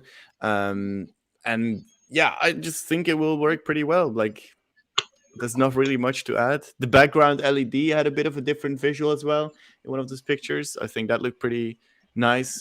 But we really need to see it with the full camera angles as well to see what really changed. Because I don't think they would give away anything that would change in these pictures. Well, Philip, you asked for visuals. You have visuals. What are your thoughts now? Did you talk to me? I was just fixing my headphones. Yes, I said you asked for visuals earlier. So I got visuals. Yeah, I got visuals. Yeah, I think it looks great. It's just as mentioned, it's elevated from the national final. I like the dress. She looks cool. It's not that as long as as it works with the camera angles and all sorts. It's a good start, I think. It's a good start. Yeah. Anyone else? Any other thoughts besides the obvious? Looks like national final. I think Jasmine, you have your hands up. Go ahead. Yeah, well, I wanted to say it's my winner of the year so far, so I'm very pleased with this. I was thinking maybe if they added more of the nature elements on that platform that she is on, but then maybe that would overshadow her or she would get lost in it. But I love what I'm seeing and I'm very excited about it. Oh, that's good. So, as a fan, then both of you, Roy and Jasmine, you satisfied, and so that's a good thing. You can always, reinvent the wheel. What are they supposed to do on stage? So if it works, stick with it. So no, I'm happy to hear that. That means we only have one set of pictures left that we're missing, which is the Netherlands. So got to be a little bit more patient, Roy. And of course, we're going to get a few more TikToks, hopefully, in time before we leave for the day. Tomorrow, by the way, y'all will be a little different. I have to decide exactly on the time, but assuming they're going to just release all of the rehearsal clips again tomorrow at the same time in the evening, there is no need for us to be online super early. So we just make it like a late afternoon, early evening chat. I'll look into that. So, but more on that later. With that, though, just so you know, Matt, I do have to go to work. Oh, no. I know, sad. But don't worry, everyone. I do have plans to be around on Friday. And of course, I'll be around with Matt next week whilst everyone is in Malmo. So I will be making appearances. I just wanted to pop on in and say hello. I didn't forget about you all. So I will see you all next time. But much love. We love you. Have a good day. We love you, Bye, Connor. everyone. Adios. Bye. Now get the fuck out of here. So, he's still here. Dang it. All right. I have to take this opportunity I have to get going myself. So wow, get the fuck out of here. I'm getting We're losing people. No, that's all right. Thanks, James. I'll see you soon. Okay, have a good day. All right, Have see a you pleasant Thursday. day. Bye. Thanks. See Bye, ya. guys. Bye. Okay, so now we're down to 6. We're still at full house though. So that means 7. Oh no, 6. Yeah, you didn't. He's Oh not wait, including James himself. is still. He's a humble. He's a humble man. They don't teach math in the Netherlands, do they? I studied maths, Matt. So Oh wow, that is very unfortunate. Always funny when people are so bad at their specialist subjects. I know, right? And all you right, know, go ahead. Are you going to say something? Sorry. No, let's go no, ahead. it's just like you can be bad at math, but we still love you for who you are. You can't be your best at all times. I think that is just not realistic. So we're waiting on Estonia's thing, TikTok, And and, then- the Netherlands picture. And the Netherlands, I have And so many description, thoughts on the actually, and the Netherlands. Christ. Do we have a write-up yet? No. Okay. No, I don't think so. People Chat would have scream at told me us. when it's time because I want to finish this quiz at least. So we're still working on Aiko's replacement of. Okay, let me reread that. Aiko Oh, the Kids Pop. Yeah. Huh? No, the Kids Pop lyrics. Yes. Yeah, the Kids Pop lyrics. I'm tired of explaining you shit in pedestal with what lyric. I'm so done. Throw you into a pit. Pathetic. And I'm over it. Never true. Always getting in a fit. Love you once and you never get the gist. And stop giving in. Done with it. I think it's either going to be done with it or throw in a fit. Because those are the I think ones it's that pathetic. Pathetic. It's what? Pathetic. Something. As if I Pathetic. remember her saying that word, but There is no word Let's go with that pathetic one. and I'm over it. That would be one. Pathetic and I'm over it. pathetic over it. Is that in the over song, it. the line? Yeah, I think I can visualize where in the song it is. It's before the I bits. Okay. Do you want me to click it or? We're Final not answer? going to get a better answer. All I right. don't think I'm any going of to us click know. pathetic and I'm over it. Yes, it's correct. Good one, Jazz. Woohoo! Good one. Still flawless victory. Natalia Barbu representing Moldova. This means the following, except for. So I'm going to give you 5 things, and one of them is wrong, basically, right? One statement. Moldova has yet to send a new artist since 2019. Correct. Yes. Okay. Moldova are the only other country, along with Iceland, to send a returning artist. That is also true. Yeah, it's just unless you Hera consider and... Austria. Oh no, she was just a Oh stand-in. wait, I just misheard. Yeah. that. No, it's just Hera and Natalia. Moldova always sent a returning artist from the 2000s in the 2020s. No, because Pasha was not from the 2000s. Pasha was 2012, right? Yeah, it was 2012. I just double-checked the two other statements to make sure that they're accurate. Moldova are the second country after Bulgaria to send an artist from 2007 again. That is true, because Elitsa and Stoyan were also from 2007. Nobody else returned since 2007? From 2007? I don't think so. Yeah, Verka came back, but not as a main. Yeah, I don't think so either. Okay, cool. And then the last one, Moldova currently have the most returning artists among every country in the 2020s. That would make sense because they only have returning artists, right? I mean, every single one of the 2020s has been a returning artist, so I guess, yeah. Yeah. So we will pick Moldova always sent returning artists from the 2000s in the 2020s is the wrong statement. Yep. And we are right. Isaac songs is in English. Germany hasn't sent a German entry in how many years? I know what, 7. Okay. Yeah, and that makes it 17 years. Yeah. All right. We got that one right. I got this math right. Yeah. I studied math. Oh, we're done. That's why it went to the top. Okay, we got 15 out of 15. Woo! All. Apparently, also the write down for the Netherlands is up. Oh, let's do this. Oh dear. Okay. The Netherlands. Our final rehearsal, blah, blah, blah. Fans of Joost will be delighted that his signature dance moves and giant blue shoulder pads have been shipped to Malmö, along with a keyboard player dressed as a fluffy blue and yellow bird, presumably to represent both the EU flag, but also conveniently repping Sweden.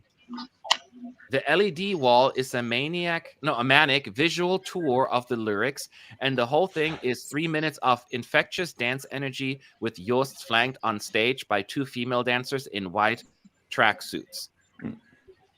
That's very so it's him singing with 2 female dancers and 1 bird. Yeah, there should also be another guy. It doesn't sound too obnoxious by the sound of that. It just sounds a little bit quirky, but not like crazy, obnoxious, irritating, which is what I was fearing for. Well, I'm curious because they didn't describe much here. So, it says that was it. Visual tour of the lyrics. So do we only see lyrics? So they're probably going to see like pop. That makes sense. That really fits. No, that fits his style. When he, for instance, sings, he's like going to take a long walk to Vienna. You see Vienna on a map or something like that. Yeah, he's very visually with his lyrics often. Like if he would sing about lasagna, you would see a picture of a lasagna, or if he sings about a guitar, you would see a picture of a guitar, something like that, probably.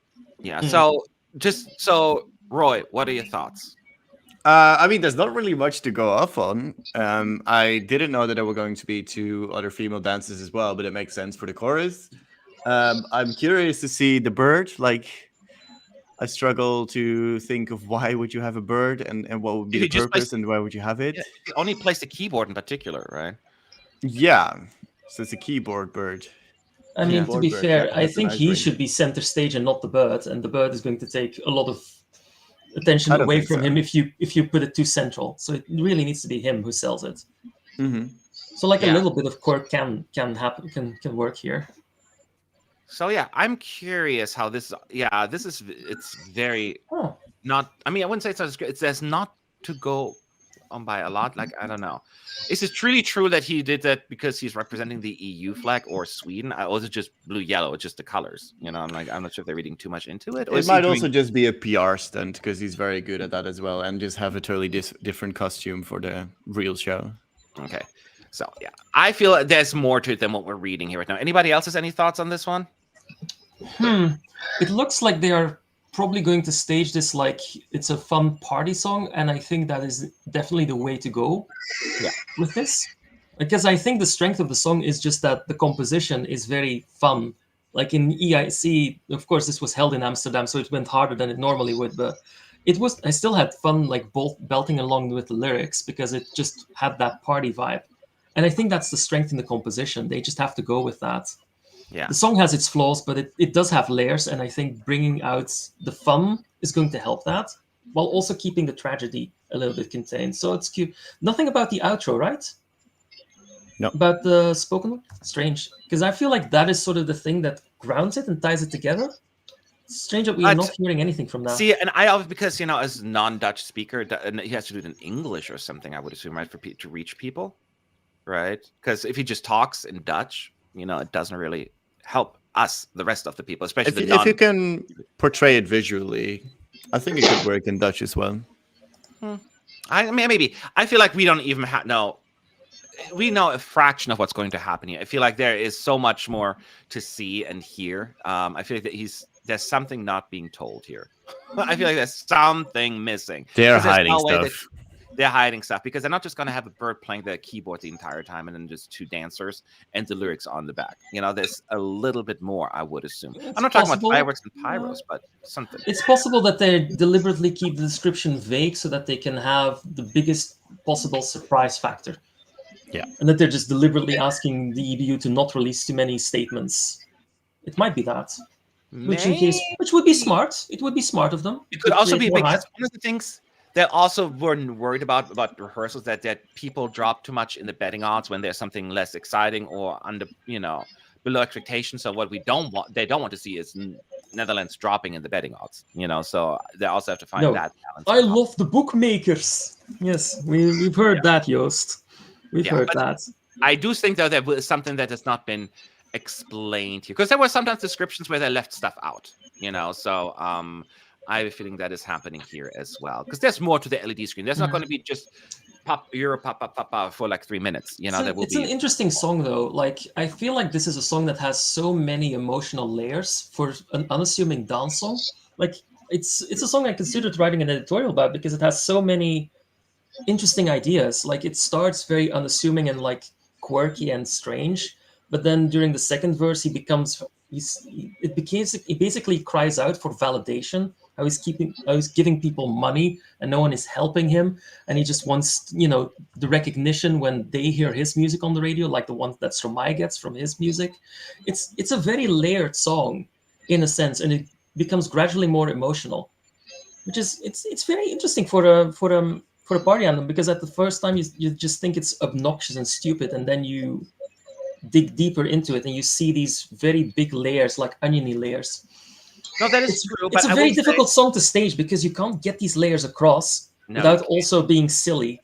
You also have to be silly in a sense, but you need to know that kind of like I didn't know about the story behind the song, so you need to know that in order to get it, how they're going to make it visually. Yeah, it helps that I know the language and I know the text by heart. Yes. But even so, it's a very interesting song, very layered. We'll see what they do with it. So I assume they are allowed. What's that word for that? With this your papa that he doesn't sing, but they use the what's the word when the your papa sound? Like it's not him singing. Vocal chops. Yes, vocal. Thank you. They're allowed to use that, right? Because it's the main melody. The producer Tantu Beats, he has done a little interview where he revealed how much it took to write that song, and it's mental how much goes into it. And basically, the entire time Euro Papa is played, none of it is sung by Joost in the actual studio cut. So they're all vocal chops. All vocal chops, and they allow that because it's played on like a keyboard.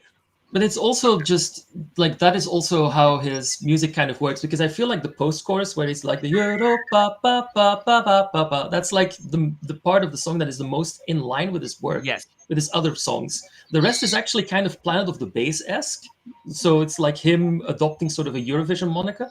But the post-chorus is actually the thing that's the most in line with the things that he normally releases, as far as I can tell. I'm not a big fan of his music, but that's as far as I can tell. That's like the most Joosty thing about Europapa. And I'm thinking ahead right now, because right now I'm immediately go like, oh, the Jews will not, like when like the main melody is not even performed live, that they will downgrade Netherlands for that and all that stuff. But that's not even what we're discussing right now. But yeah, so that is my initial fear. Do you think they're going to have like pyros and smokes on stuff? Wouldn't really work on this one, huh? On this performance? Can you think of that? Would that make sense?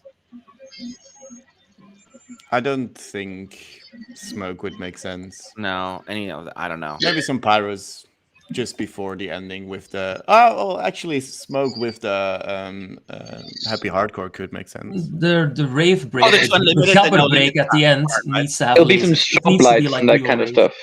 The Yeah. what? Mhm. Say one more time, Philip. I didn't hear that. Oh, it will be also all sorts of strobe lights, and I'm guessing some maybe even like on and off, like that black and white thing that they do at raves. I don't even know how to. What is that? What is that? Yeah. Flickering lights. Silhouettes? Yeah, I don't know. Yeah, like lights and shadows. Yeah, that's something that they have to do with the break. Like that bit is actually the bit of the song that goes the hardest, and it's probably also the most Dutch bit of it all. Excuse me. I got something in my throat. Music. Talk. Well, I'm just keep on refreshing until I see the pictures. Excuse That's me. what I'm frantically doing. My throat is like, I couldn't talk. Chat is saying the pictures are up, but I don't know whether they are or not. They What are not. pictures? I can't find anything. None. Who is lying to us? I'll find you. Okay, let me see here. Maybe on the site. I don't know. I'm going to the Twitter machine right now. I refuse to call it the X, so just I will never call it X. Same. Yeah, I don't see any pictures except for the official, Are you okay, Matt Pierce? Yes, I am fine. I just gotta, when you're trying to, it went down the wrong pipe when you were trying to swallow, and you just like, so I live. Twitter forever, people are saying absolutely, and I'm not a big Elon Musk fan to begin with. So that's that. So any questions you have in the chat at ESC United, feel free to post them right now. We're just really more in a holding pattern until we get the last set of pictures for the day. Oh, I see a hand, Alexandra. Can I say? Yes. Can I say now that we're waiting a little bit about Greece's staging? Are you talking about the camera? The go ahead, but yeah, go ahead. Go ahead. Oh, you talked about it. Well, somebody in the chat mentioned something about that camera, but go ahead, finish your thing. You weren't there yet. Go ahead. I just wanted to say that I saw on the Greek media, probably that's the thing that you also talked about and saw from the comment, that the first part that I found it weird, that when you see Marina singing at first and she has a light, like a second, within the cameraman, she has an extra light. It's because she's doing a TikTok live, and the screen will be in the dimensions of a TikTok, so it will not be fully like the regular TV placement. Yeah. And I've heard that after that, because we didn't see many pictures of her getting down at the stage, lying down at the floor, and the floor will be blue. So blue is back for Greece. And I think at the end, when they pull out their handkerchiefs, she has them in her boots, and she will recreate the same thing as her video clip, which we already talked about it the day before yesterday, that she's dancing around with her dancers and doing the traditional thing. Okay, so that's more context that you're providing, because basically what they're just saying in the chat was that she's having some kind, I forgot the name of the webcam that she has on her arm or something to record something like that, so that they switch to a camera that she's wearing on herself or something like that. No, yeah, it will be the cameraman. Yeah. That's what I thought. I don't know how they would do that with switching back and forth, because that would make me as a producer really nervous. That switching, that this wouldn't work. So that's what people were saying in the chat. So this makes a little bit more sense. It just gives the illusion of her recording herself, kind of thing, with that. So that's what makes more sense. So that's good to know. Thank you for clarifying that. I see a question from Aussie Rose in the chat whether we can see the second rehearsals or not as being press. We cannot. We can only see the third rehearsals onwards, if I remember correctly. Yes, that is correct. Which is the dress rehearsals, correct? Yeah. It used to be open everything, Then they decided to not allow the first run through of the first rehearsal. Then they got rid of the full first rehearsal, and then they got rid of the second rehearsal as well. So, and we talked about it, of course, the advantages and disadvantages and all of that stuff. But yeah, so we'll be able to see the actual work starting Monday. But it seems, unfortunately, with all of that being gone, this week in particular seems to be a whole lot less exciting as it used to be. So that's why we're trying to do our best to kind of keep it interesting and be like, well, why are you live streaming if you don't like? Because you don't want us to do anything? Bye. Like you can't win. I mean, do you remember people like are still the watching old the live times stream. where people and participants were going to the rehearsals with their clothes, with the regular clothes and not with their costumes, and they had like the tags, and it was very basic and very Y2K, and I miss that. I don't know why, but I miss that. Because you see a progression. You see like the bare minimum, and then they slowly work their way up. And then initially, like just a few years ago, you weren't required to wear like your full costumes and outfits the first individual rehearsal. Now it's like you have to be dressed up like from the get-go. You're still allowed to make changes. Some people not necessarily wear the full stage makeup. But in terms of outfits, they usually wear what they intend to wear unless it doesn't look good on camera. Or in Latvia's case, last year the stuff hasn't arrived. Then they will make exceptions. But other some than of that, the rehearsals from 2009 are still up on YouTube somewhere, and it's indeed very crazy to see someone like, for instance, Casey Tola being tossed around by a regular guy and not some freak in a green suit. FF probably just joined the chat, by the way. What the heck? Someone said yours will be joined by the Duolingo owl. Help. I thought that's a joke. Okay. I thought I got Big Bird vibes initially, like from Sesame Street. So it's like a mix, like they had like a baby or something like that. Specifically the Dutch equivalent to Big Bird, like what's it called? Pinot, right? Pinot. Roy? Yes, Pinot. Pinot? Yeah, and it's in blue in Dutch, so that makes sense why. Oh, really? So I had my first impression was not completely off then. No, it is definitely Big Bird. Oh, but I it's got more Big Bird vibe from him. Why the person made that joke is because Yo said a collaboration with Duolingo, which is pretty funny. Yeah. Finn is asking, do you think anyone has been really unhappy or has caused any drama after viewing their first rehearsal?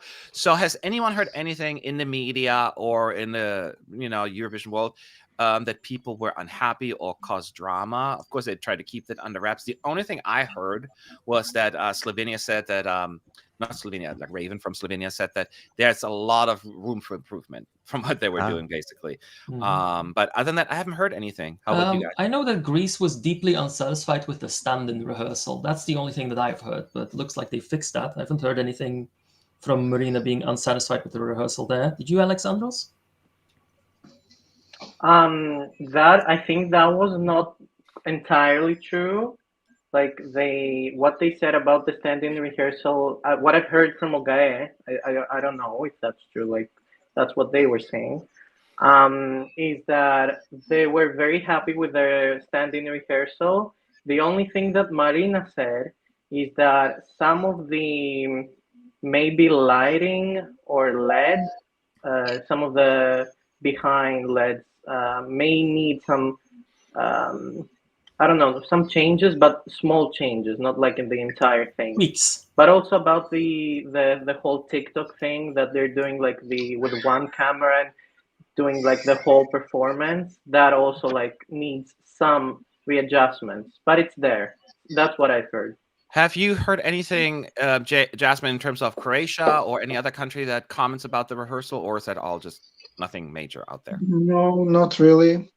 Not about really? Croatia, there are no news of that sort, and about others, I didn't look up anything. No. Yeah, I didn't see. I mean, I keep track of what I can, but I'm busy. When I'm not here, I'm sleeping. So it's like I didn't see anything major happening. I'm also part of like the media group here where I. To be fair, like the rehearsals this year have been looking really, really good already at this stage, which is actually very remarkable. It usually doesn't look this professional this early into rehearsals. Thank you, Sweden. Yeah, I think that I mean, Sweden do not mess around. Thank you, God. Yeah. I will be honest, if I may just say, if Croatia really wins, and if we get to Croatia next year, I will be scared a lot about the hosting and about the production, about everything. I will be honest, it's going to be the uphill battle, but I hope it will be at least decent. Yeah, I mean, I think it will be decent. I mean, they have the EBU support, of course, to a certain extent. And oftentimes, the less experienced countries, the last one I can see, even Ukraine, even though they hosted before, they did bring a lot of Swedish teams in, a lot more experienced folks to kind of take the lead because they did not feel they had the resources using such for hosting such a big event on such a large scale that they needed help with that. So I would assume that Croatia would do something similar, bring in people that really help them set this up. Of course, there's still a lot of Croatia involved in terms of the broadcaster. I don't think it would be just on them and then good luck, see you at Eurovision. It will be they could bring in a Dutch team. Like I thought 2021 was really, really well hosted. What happened to that team? We want Sietze back. He did a really good job there. I know. So I miss Sietze has a really good he has a good head on his shoulder. Really good instincts. Yeah, it would be nice to have him back, like for even if the Netherlands do not win. Well, despite his he started out as a Eurovision fan, exactly. So he has that mindset. So he's actually a true fan. It's not just a job. And now he's out the Eurovision bubble for the most part because his company no longer is handling anything Eurovision stuff. So, but yeah, that's probably why as well. He's no longer the influence that he once had. I think he's also no longer on the reference group that he was for a little bit. So it's like it's unfortunate. This photo for Netherlands, people are saying, not on the website. So let me go to the Twitter machine. It might be the one we've already seen. The one with the I think the rehearsal ended maybe 15 minutes ago. Yeah, I don't see any pictures yet. Oh yeah, there I see some of them scrolling. I see some of them scrolling over YouTube. YouTube. What am I saying? Twitter. I don't see anything on Twitter yet. The Eurovision Discord has a Twitter account, and there's like one picture already. So they have one. Of Joost and his two dancers. Okay. Oh, if I knew how to, I spelled it Discord. Like that's not helping. Okay, Discord. Oh, that's not okay. Oh, I see them. Y'all get ready. All of them. Not all of them, but one of them. Oh, okay. Okay. So this is the single one that they posted. I even lost the visuals for this part. Oh my god. This is him. That is. Sorry, that is I'm looking for them. No. Yes, What? I love him so much. That is hilarious. Okay. That is genius. That is the humor I'm hoping to see from him because I really fear that he was going to be Kärja derivative, and that does not suit him. He does not have the same energy as Kärja. He has his own unique type of energy, and that is the energy he has. It's hard to make someone laugh at Eurovision in a performance, right? Like genuinely, not just laugh at someone, but someone that you're with them. Like they're in on the joke, obviously. I mean, so that is. It is delightfully irreverent. So that is good. That is good. Yes, I love it. Let's take a look at some more of that, less of Bluebird. But maybe Bluebird just represents Twitter. Bluebird is right here. Yeah, happy in the Bluebird costume, the Pinot costume. Oh, brain scans. Okay, that is a very interesting idea. See the people from Twitter. Oh my god, curly voiced. That's great. It's gonna be like a slideshow. I was gonna say what he thinks Germany, but Germany's not voting in this, am I? Roy, these were the same things that he used in Amsterdam, right? Like when more or less. I think this might not even be the real ones we're gonna get. Yeah, ich bin in Deutschland, aber ich bin so allein. That's what he said. That's what he projected when he sang that. German. I was just one line. It's great. It's great. Oh, that's why it says EU. You can see it. It's a cool keyboard as well. Like it's the back side of the car, basically, of like a Cadillac, something like that. Can I make a controversial statement? Yeah. Okay. Isn't having the EU flag a political thing? Even though it's a good good circle, we're all in favor of it, right? But a point it's a diamond. It's the EU. It's not a diamond. Yeah, if you look at the shape, it's not a perfect circle. It's a diamond shape. Well, so it's technically not the same thing. It's not it's the angle. I'm pretty sure that's the EU. So not that I'm against it. You get my but usually it's like the. Oh, could you maybe go back because the dancers have the same symbol on their backs? I thought that was more circular. Here, yeah. Here you go. No, it's the EU. time. Yeah. So it is technically political, but that's something we don't, the EBU doesn't necessarily acknowledge, right? Because it's like, before he they are blurs it. pro-EU, obviously, which we all are. But the point is, it's a little, like, maybe I'm being too sensitive, but it is a double standard. So I'll take that down. I tried to refresh the live thing from Eurovision.tv, and now I have to verify that I am a human and not a bot. Yeah, I did. Dang I had it, the same I thing. always fail those. I failed. I passed. I passed. I passed as well. Yes, let's go. Yeah. So yeah, but no updates yet there in terms of like the whole gallery. So, and we also have not gotten any new TikToks, right? No, we're still on Belgium. So now we are just in a holding pattern. So any questions at ESC United, feel free to post them. If you're saying we don't want to go political, of course we're not going to go political, but it's just an observation that I had, like it is a little strange to have the EU flag on there. Because it's not really a country, it's an organization. But I think it might just, I think the narrative might just want to establish Joost as like, what would he be like if he was the president of Europe, like the person in charge of everything? What would be the policies? It's not Europe. Europapa. Yeah, I get the message. It's it's just for me. I'm a political junkie in real life, right? So I'm always like pick up on those little things, The first policy, currywurst for everyone. What? The first policy, currywurst for everyone.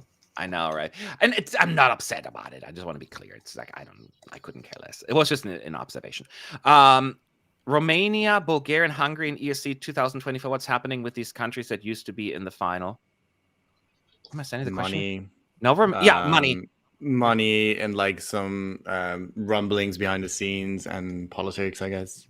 Rumbling behind the scenes? Should we? Yeah, in Hungary, it's political, right? Hungary, it's political, yeah. Yeah. Yes. Yeah, in Hungary, they just don't like fun.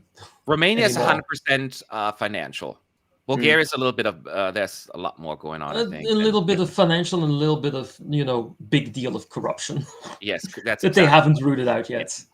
But in many cases, even besides, there are a lot of countries that just cannot afford to take part. And there was this big interview that was just posted with Martin Osterdahl, the EU executive supervisor, about, sponsorship and, commercial sponsorship and how expensive Eurovision is and how that's actually a big issue. And because how big it has gotten. And that's a conversation for another live stream because I have a gazillion thoughts about that. And I'm sure we all do. So, but that's basically, a very long story there. But yeah, that's basically why. And every country has different reasons. Bosnia has too much debt right now. They had to pay. And is that still the case, I would assume, right? Apparently they have like tried to make a bit of an agreement. Ooh, the Joost gallery is up for me. Oh, but it's everything else loading. doesn't matter. Let's move back to that. Oh, I have to it doesn't even allow me to click on it. I'm still refreshing. I can't find it. It's not loading. This is obnoxious. I'm not talking about Joost. I'm talking about the website. Yeah, now it tells me. Now it's blank still. I only get the main picture. Okay. Okay, there more pictures on Twitter. More pictures on Twitter? Oh no! Sorry, the same ones. I'm an idiot. Well, yeah, we could have told you that without that. Okay, so I know. What were we going to say before? I don't. Oh, we were trying. Everything stopped because of pictures, and no, they're not in there. Apparently, they had like an agreement or something that they tried to negotiate with the EBU and Bosnia to, I don't know, achieve something. I don't know the exact details about it, but I saw some reports on that earlier on in the season. So yeah, maybe they have, and maybe something might be happening there because they really do want to return, I think. Yeah, they do. Now North Macedonia is almost in a similar situation. I mean, they're not in the same amount of debt, I don't believe, but it's still a financial decision, right, Jasmine? That's I believe it's like with North Macedonia just they cannot afford it at this point. Was it just both of them? But also for Bosnia, it's a bit of maybe it's not that big of a deal, but political situation is also kind of complicated in Bosnia as a country in general. So maybe that is also something that is preventing them, but definitely financial issues are predominant reason why they're not back. Yeah. And I believe the same is for North Macedonia. Montenegro we're missing. Montenegro, well, yeah, Montenegro, same. Yeah. Same. It's just very maybe I'm just thinking if Croatia could win, maybe those countries would come back somehow. I don't know. Yeah. If I there think North is, Macedonia will be or back will there very, is a very way. soon. I would assume so. They took part in Junior last year, you know. Exactly. So That's why I think they'll be back very soon. I think it's just, but it's the thing is, the problem is every year it's getting more and more expensive. Like it went up a lot this year, the EBU fees every year. True, but like if Moldova can do magical things on a low budget, then there's no real reason for North Macedonia to not try at least the same thing. Like Proud was also a low budget affair. It won the jury votes. You just have to be smart. If you don't Which have, is why Greece should win. So all the Balkans. leave it to the Or Greeks to make it Croatia. all about Greece. Or Croatia. I'm happy with both. You're getting close to a vote from me. I know. I feel always so bad because we talked about yesterday. We're always rooting against like Switzerland, not because we hate Switzerland or the song, but no one can afford it. So that's why we're just rooting for the more affordable countries. So Like the three countries that I think are most likely to win are the ones that I kind of don't want to go to. you don't want to go to Croatia? Oh no, I don't think they're the third most likely to win. He doesn't want to go to the Netherlands. I He think hates the Netherlands. France, Switzerland, or Italy. And Italy we just been to, and it was a bit of a mess. And then France and Switzerland are quite expensive. So France is actually surprisingly not as expensive as some of the, well, depending on where you are in France, to be fair. You know, Sure. so, France would be okay because I would be able to attend if it's not too far south for me. But like Italy, like I just hope Ryan learns from their mistakes in 2022. That would not be too much of an ask, right? Just learning from no more the Nordic way. countries. Sorry, Philip. And then of course no Switzerland. Who else is forbidden to win? Those are the main ones, right? There's plenty of like I have a short list of 6 potential winners before rehearsal started, but it's a bit outdated. I love Ukraine in Croatia. there. Yeah, I had Croatia, Switzerland, Netherlands on there. I did not have France. I had Norway. I had Ukraine, and the last one I can't really recall. Oh no, it's Italy, of course. And the long list had like Austria on it, France on it, and so on and so forth. It's so open. I'm just so because you know I was in touring for 2 weeks, and last year, like in October, I spent a week on a cruise through Italy, basically. So I'm Italy'd out a little bit. I went to Sicily. I went to all these places. I went to the Italian Riviera. So I feel like I've seen everything of Italy. I remember so vividly that you all the time kept requesting to not go to another pizzeria in Italy because you were getting sick and tired of eating pizzas every single day. I know. It's like, can we not have pizza? Like, but it's right there. Fine, let's have pizza. Fuck you. And it's tasty and it's cheap. It's cheap, but it was like, I'm pizza'd out. Let's get at least pasta. And the funny thing is, the place that was right across from the press center, they didn't have pasta. They only had pizza. And I was just like, oh my God, I can't even get a stupid pasta dish. It's strange because I thought Northern Italy has like a cuisine that is very French and German inspired and doesn't have many pastas and pizzas. Maybe they just thought, oh, he's a dumb American. Gallery is working for me now. Let's go. Hey ho, let's go. Folklore and is it rock and roll? As well, Matt? Okay, it's coming. Yeah, it works. Okay, I'm bringing it up right now. I just need like 10 clicks to get to it. There you go. Okay, not the most flattering picture. Maybe that should have picked, but that's okay. No, that's pretty. No, much that's him. That's him making. I know his it's kind of like face. on point. I'm just being silly. Okay, All right. I like that. I like that picture. It's okay, in so character. very colorful backdrops here. Talking about Bosnia. Okay. Did I say it was 2 female? Okay, there's the bird again. Yeah, we've seen Bluebirds. Europapa, that's during the chorus. Mm-hmm. It's not 2 female dancers. It's a boy and a girl. Hey, Stuncha as well on the keyboard. Okay. So they have 2. They have a bird and that dude. Okay. Yes.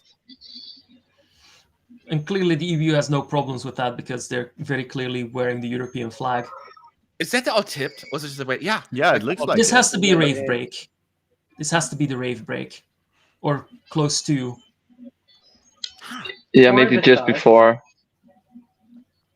This looks like the end of the song. I think in the beginning. The outro. I don't think it's the outro, right? No, I think that so. would make it more dark. Yeah, it would be dark with spotlights on him. Yeah. Okay, this looks good. I don't know whether it wins, but it looks good. That's still such a funny picture. Could he worse? It's like such a memeable picture. Oh, just like this. I mean, that's what he goes for, right? He's a this is professional my new sticker YouTuber. for WhatsApp. He's a YouTuber. This man knows how to meme. Yeah. Now They're that still is hiding a lot. They're hiding a lot with that. yes, I agree. Actually, I think we haven't even seen half of it. Um, He said in interviews that was his goal, though, to like make it as much a surprise as possible. okay, well, good This luck is with that. frankly more or less what I expected from him based on Amsterdam, so I am pleased with what I'm seeing. I'm not negative at the moment. It's okay. This is good. I can get behind this. Yeah, and again, this is one of those performances we need to see it all to get it right. Goes back to like Greece and some other performances, Switzerland even, where it just just from the arena what we've seen so far, it just probably seems a little good. Looks could be good, will be good, but the full magic is still yet to come. So I'd love to hear people in the chat as well. Did you like what you've seen so far? In terms of like the Dutch and the Norwegian staging we already talked about. So let's see here. So yeah, so we have now all pictures. We're not going to wait up until all the TikToks become available because for some reason the next one in line, which one would be the next one after Belgium? Estonia. Estonia. But to be They're fair, waiting a like lot. when we stop our live stream, usually 3 more TikToks come out, and I think the last one gets posted around 7. We're not going to stay around that long. We're not going No, to punish because chat we got to that be long back with our tomorrow. presence. Yes, so tomorrow will be a different day because we are now done, at least when it comes to the semifinalists, with the first round of rehearsals. So those who are newer don't remember how it works. The second round of rehearsals are similar but different in that sense. Like they've gotten 30 minutes to rehearse the first round. Now they only get 20 minutes and they only get 5-minute breaks in between. Before it was like 10 or 15 minutes. So it's going to be much, much quicker. So we have every single semifinalist from semi 1 rehearse tomorrow. So 15 of them, just boom, boom, boom. It's a long day. It goes from like 10:30 in the morning to like, was it 6:30 or something in the evening? Does that sound about right? Mhm. And if it happens the same way it did last time around, we get all rehearsal snippets released at the end of the day. So there isn't really a need for us to be online during the day because we're not going to have anything to talk about. So I will schedule something for more in the evening time. Those who are available, feel free to join, and then we'll go from there. What's the plan for next week? Will there be live streams from the dress rehearsals? What about the carpet event? So there are lots of good questions, and we will be live all of next week, and we finally will have access to all of these beautiful dress rehearsals. We'll have on Monday, Wednesday, and Friday. No, wait. Monday, Wednesday, and Friday. Yes. Yes. 2 live streams because we're going to live stream the first dress rehearsal and the second dress rehearsal. On the day of the shows, like Tuesday, Thursday, and Saturday, we'll just have pre and post shows kind of thing. But so we have live streams every day, multiple ones. Now, keep in mind, we cannot have any sound play in the background, so you can only rely on our descriptions. We'll do the best we can. I know, Roy, you are joining me for which ones at some point? I don't remember what you guys agreed on. I know you're going to be in the arena or in the press center during the first. Yeah, we're probably going to have a bit of a discussion about that when we're there on the ground to get more of a feeling of how everything will run this year, because it's always a little bit different, of course. So we haven't gotten anything concrete yet. Okay, but somebody, they will be joining me in and out, and Connor will be joining me where he can as well. He is also online. I'll also be there, I think, as I'm online, so I think I can do quietly. Yeah, I'll post it in our team chats and all of that stuff, so you can let me know. Just have more insight, because my opinion is kind of crappy, so it's good to have more of your insight.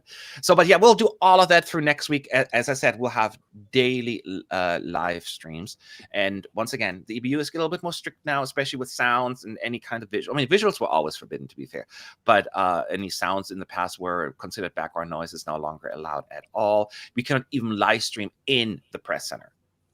What? So, yeah, it's just like a really weird thing. And then they said, if you're in the press center, not that we get them much, but if you get like any sort of support, like a financial support, like a super chat, they're not allowed if you're in the press center. So you're not allowed to get any. Yeah, they crack down on. That was a policy for last year as well, right? Yeah. This was the first time they've done that.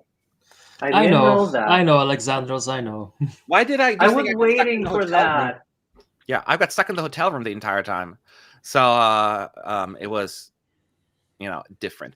Do you know what time the turquoise carpet is? It's on Sunday, but in the early evening, right? Does anyone know exact time?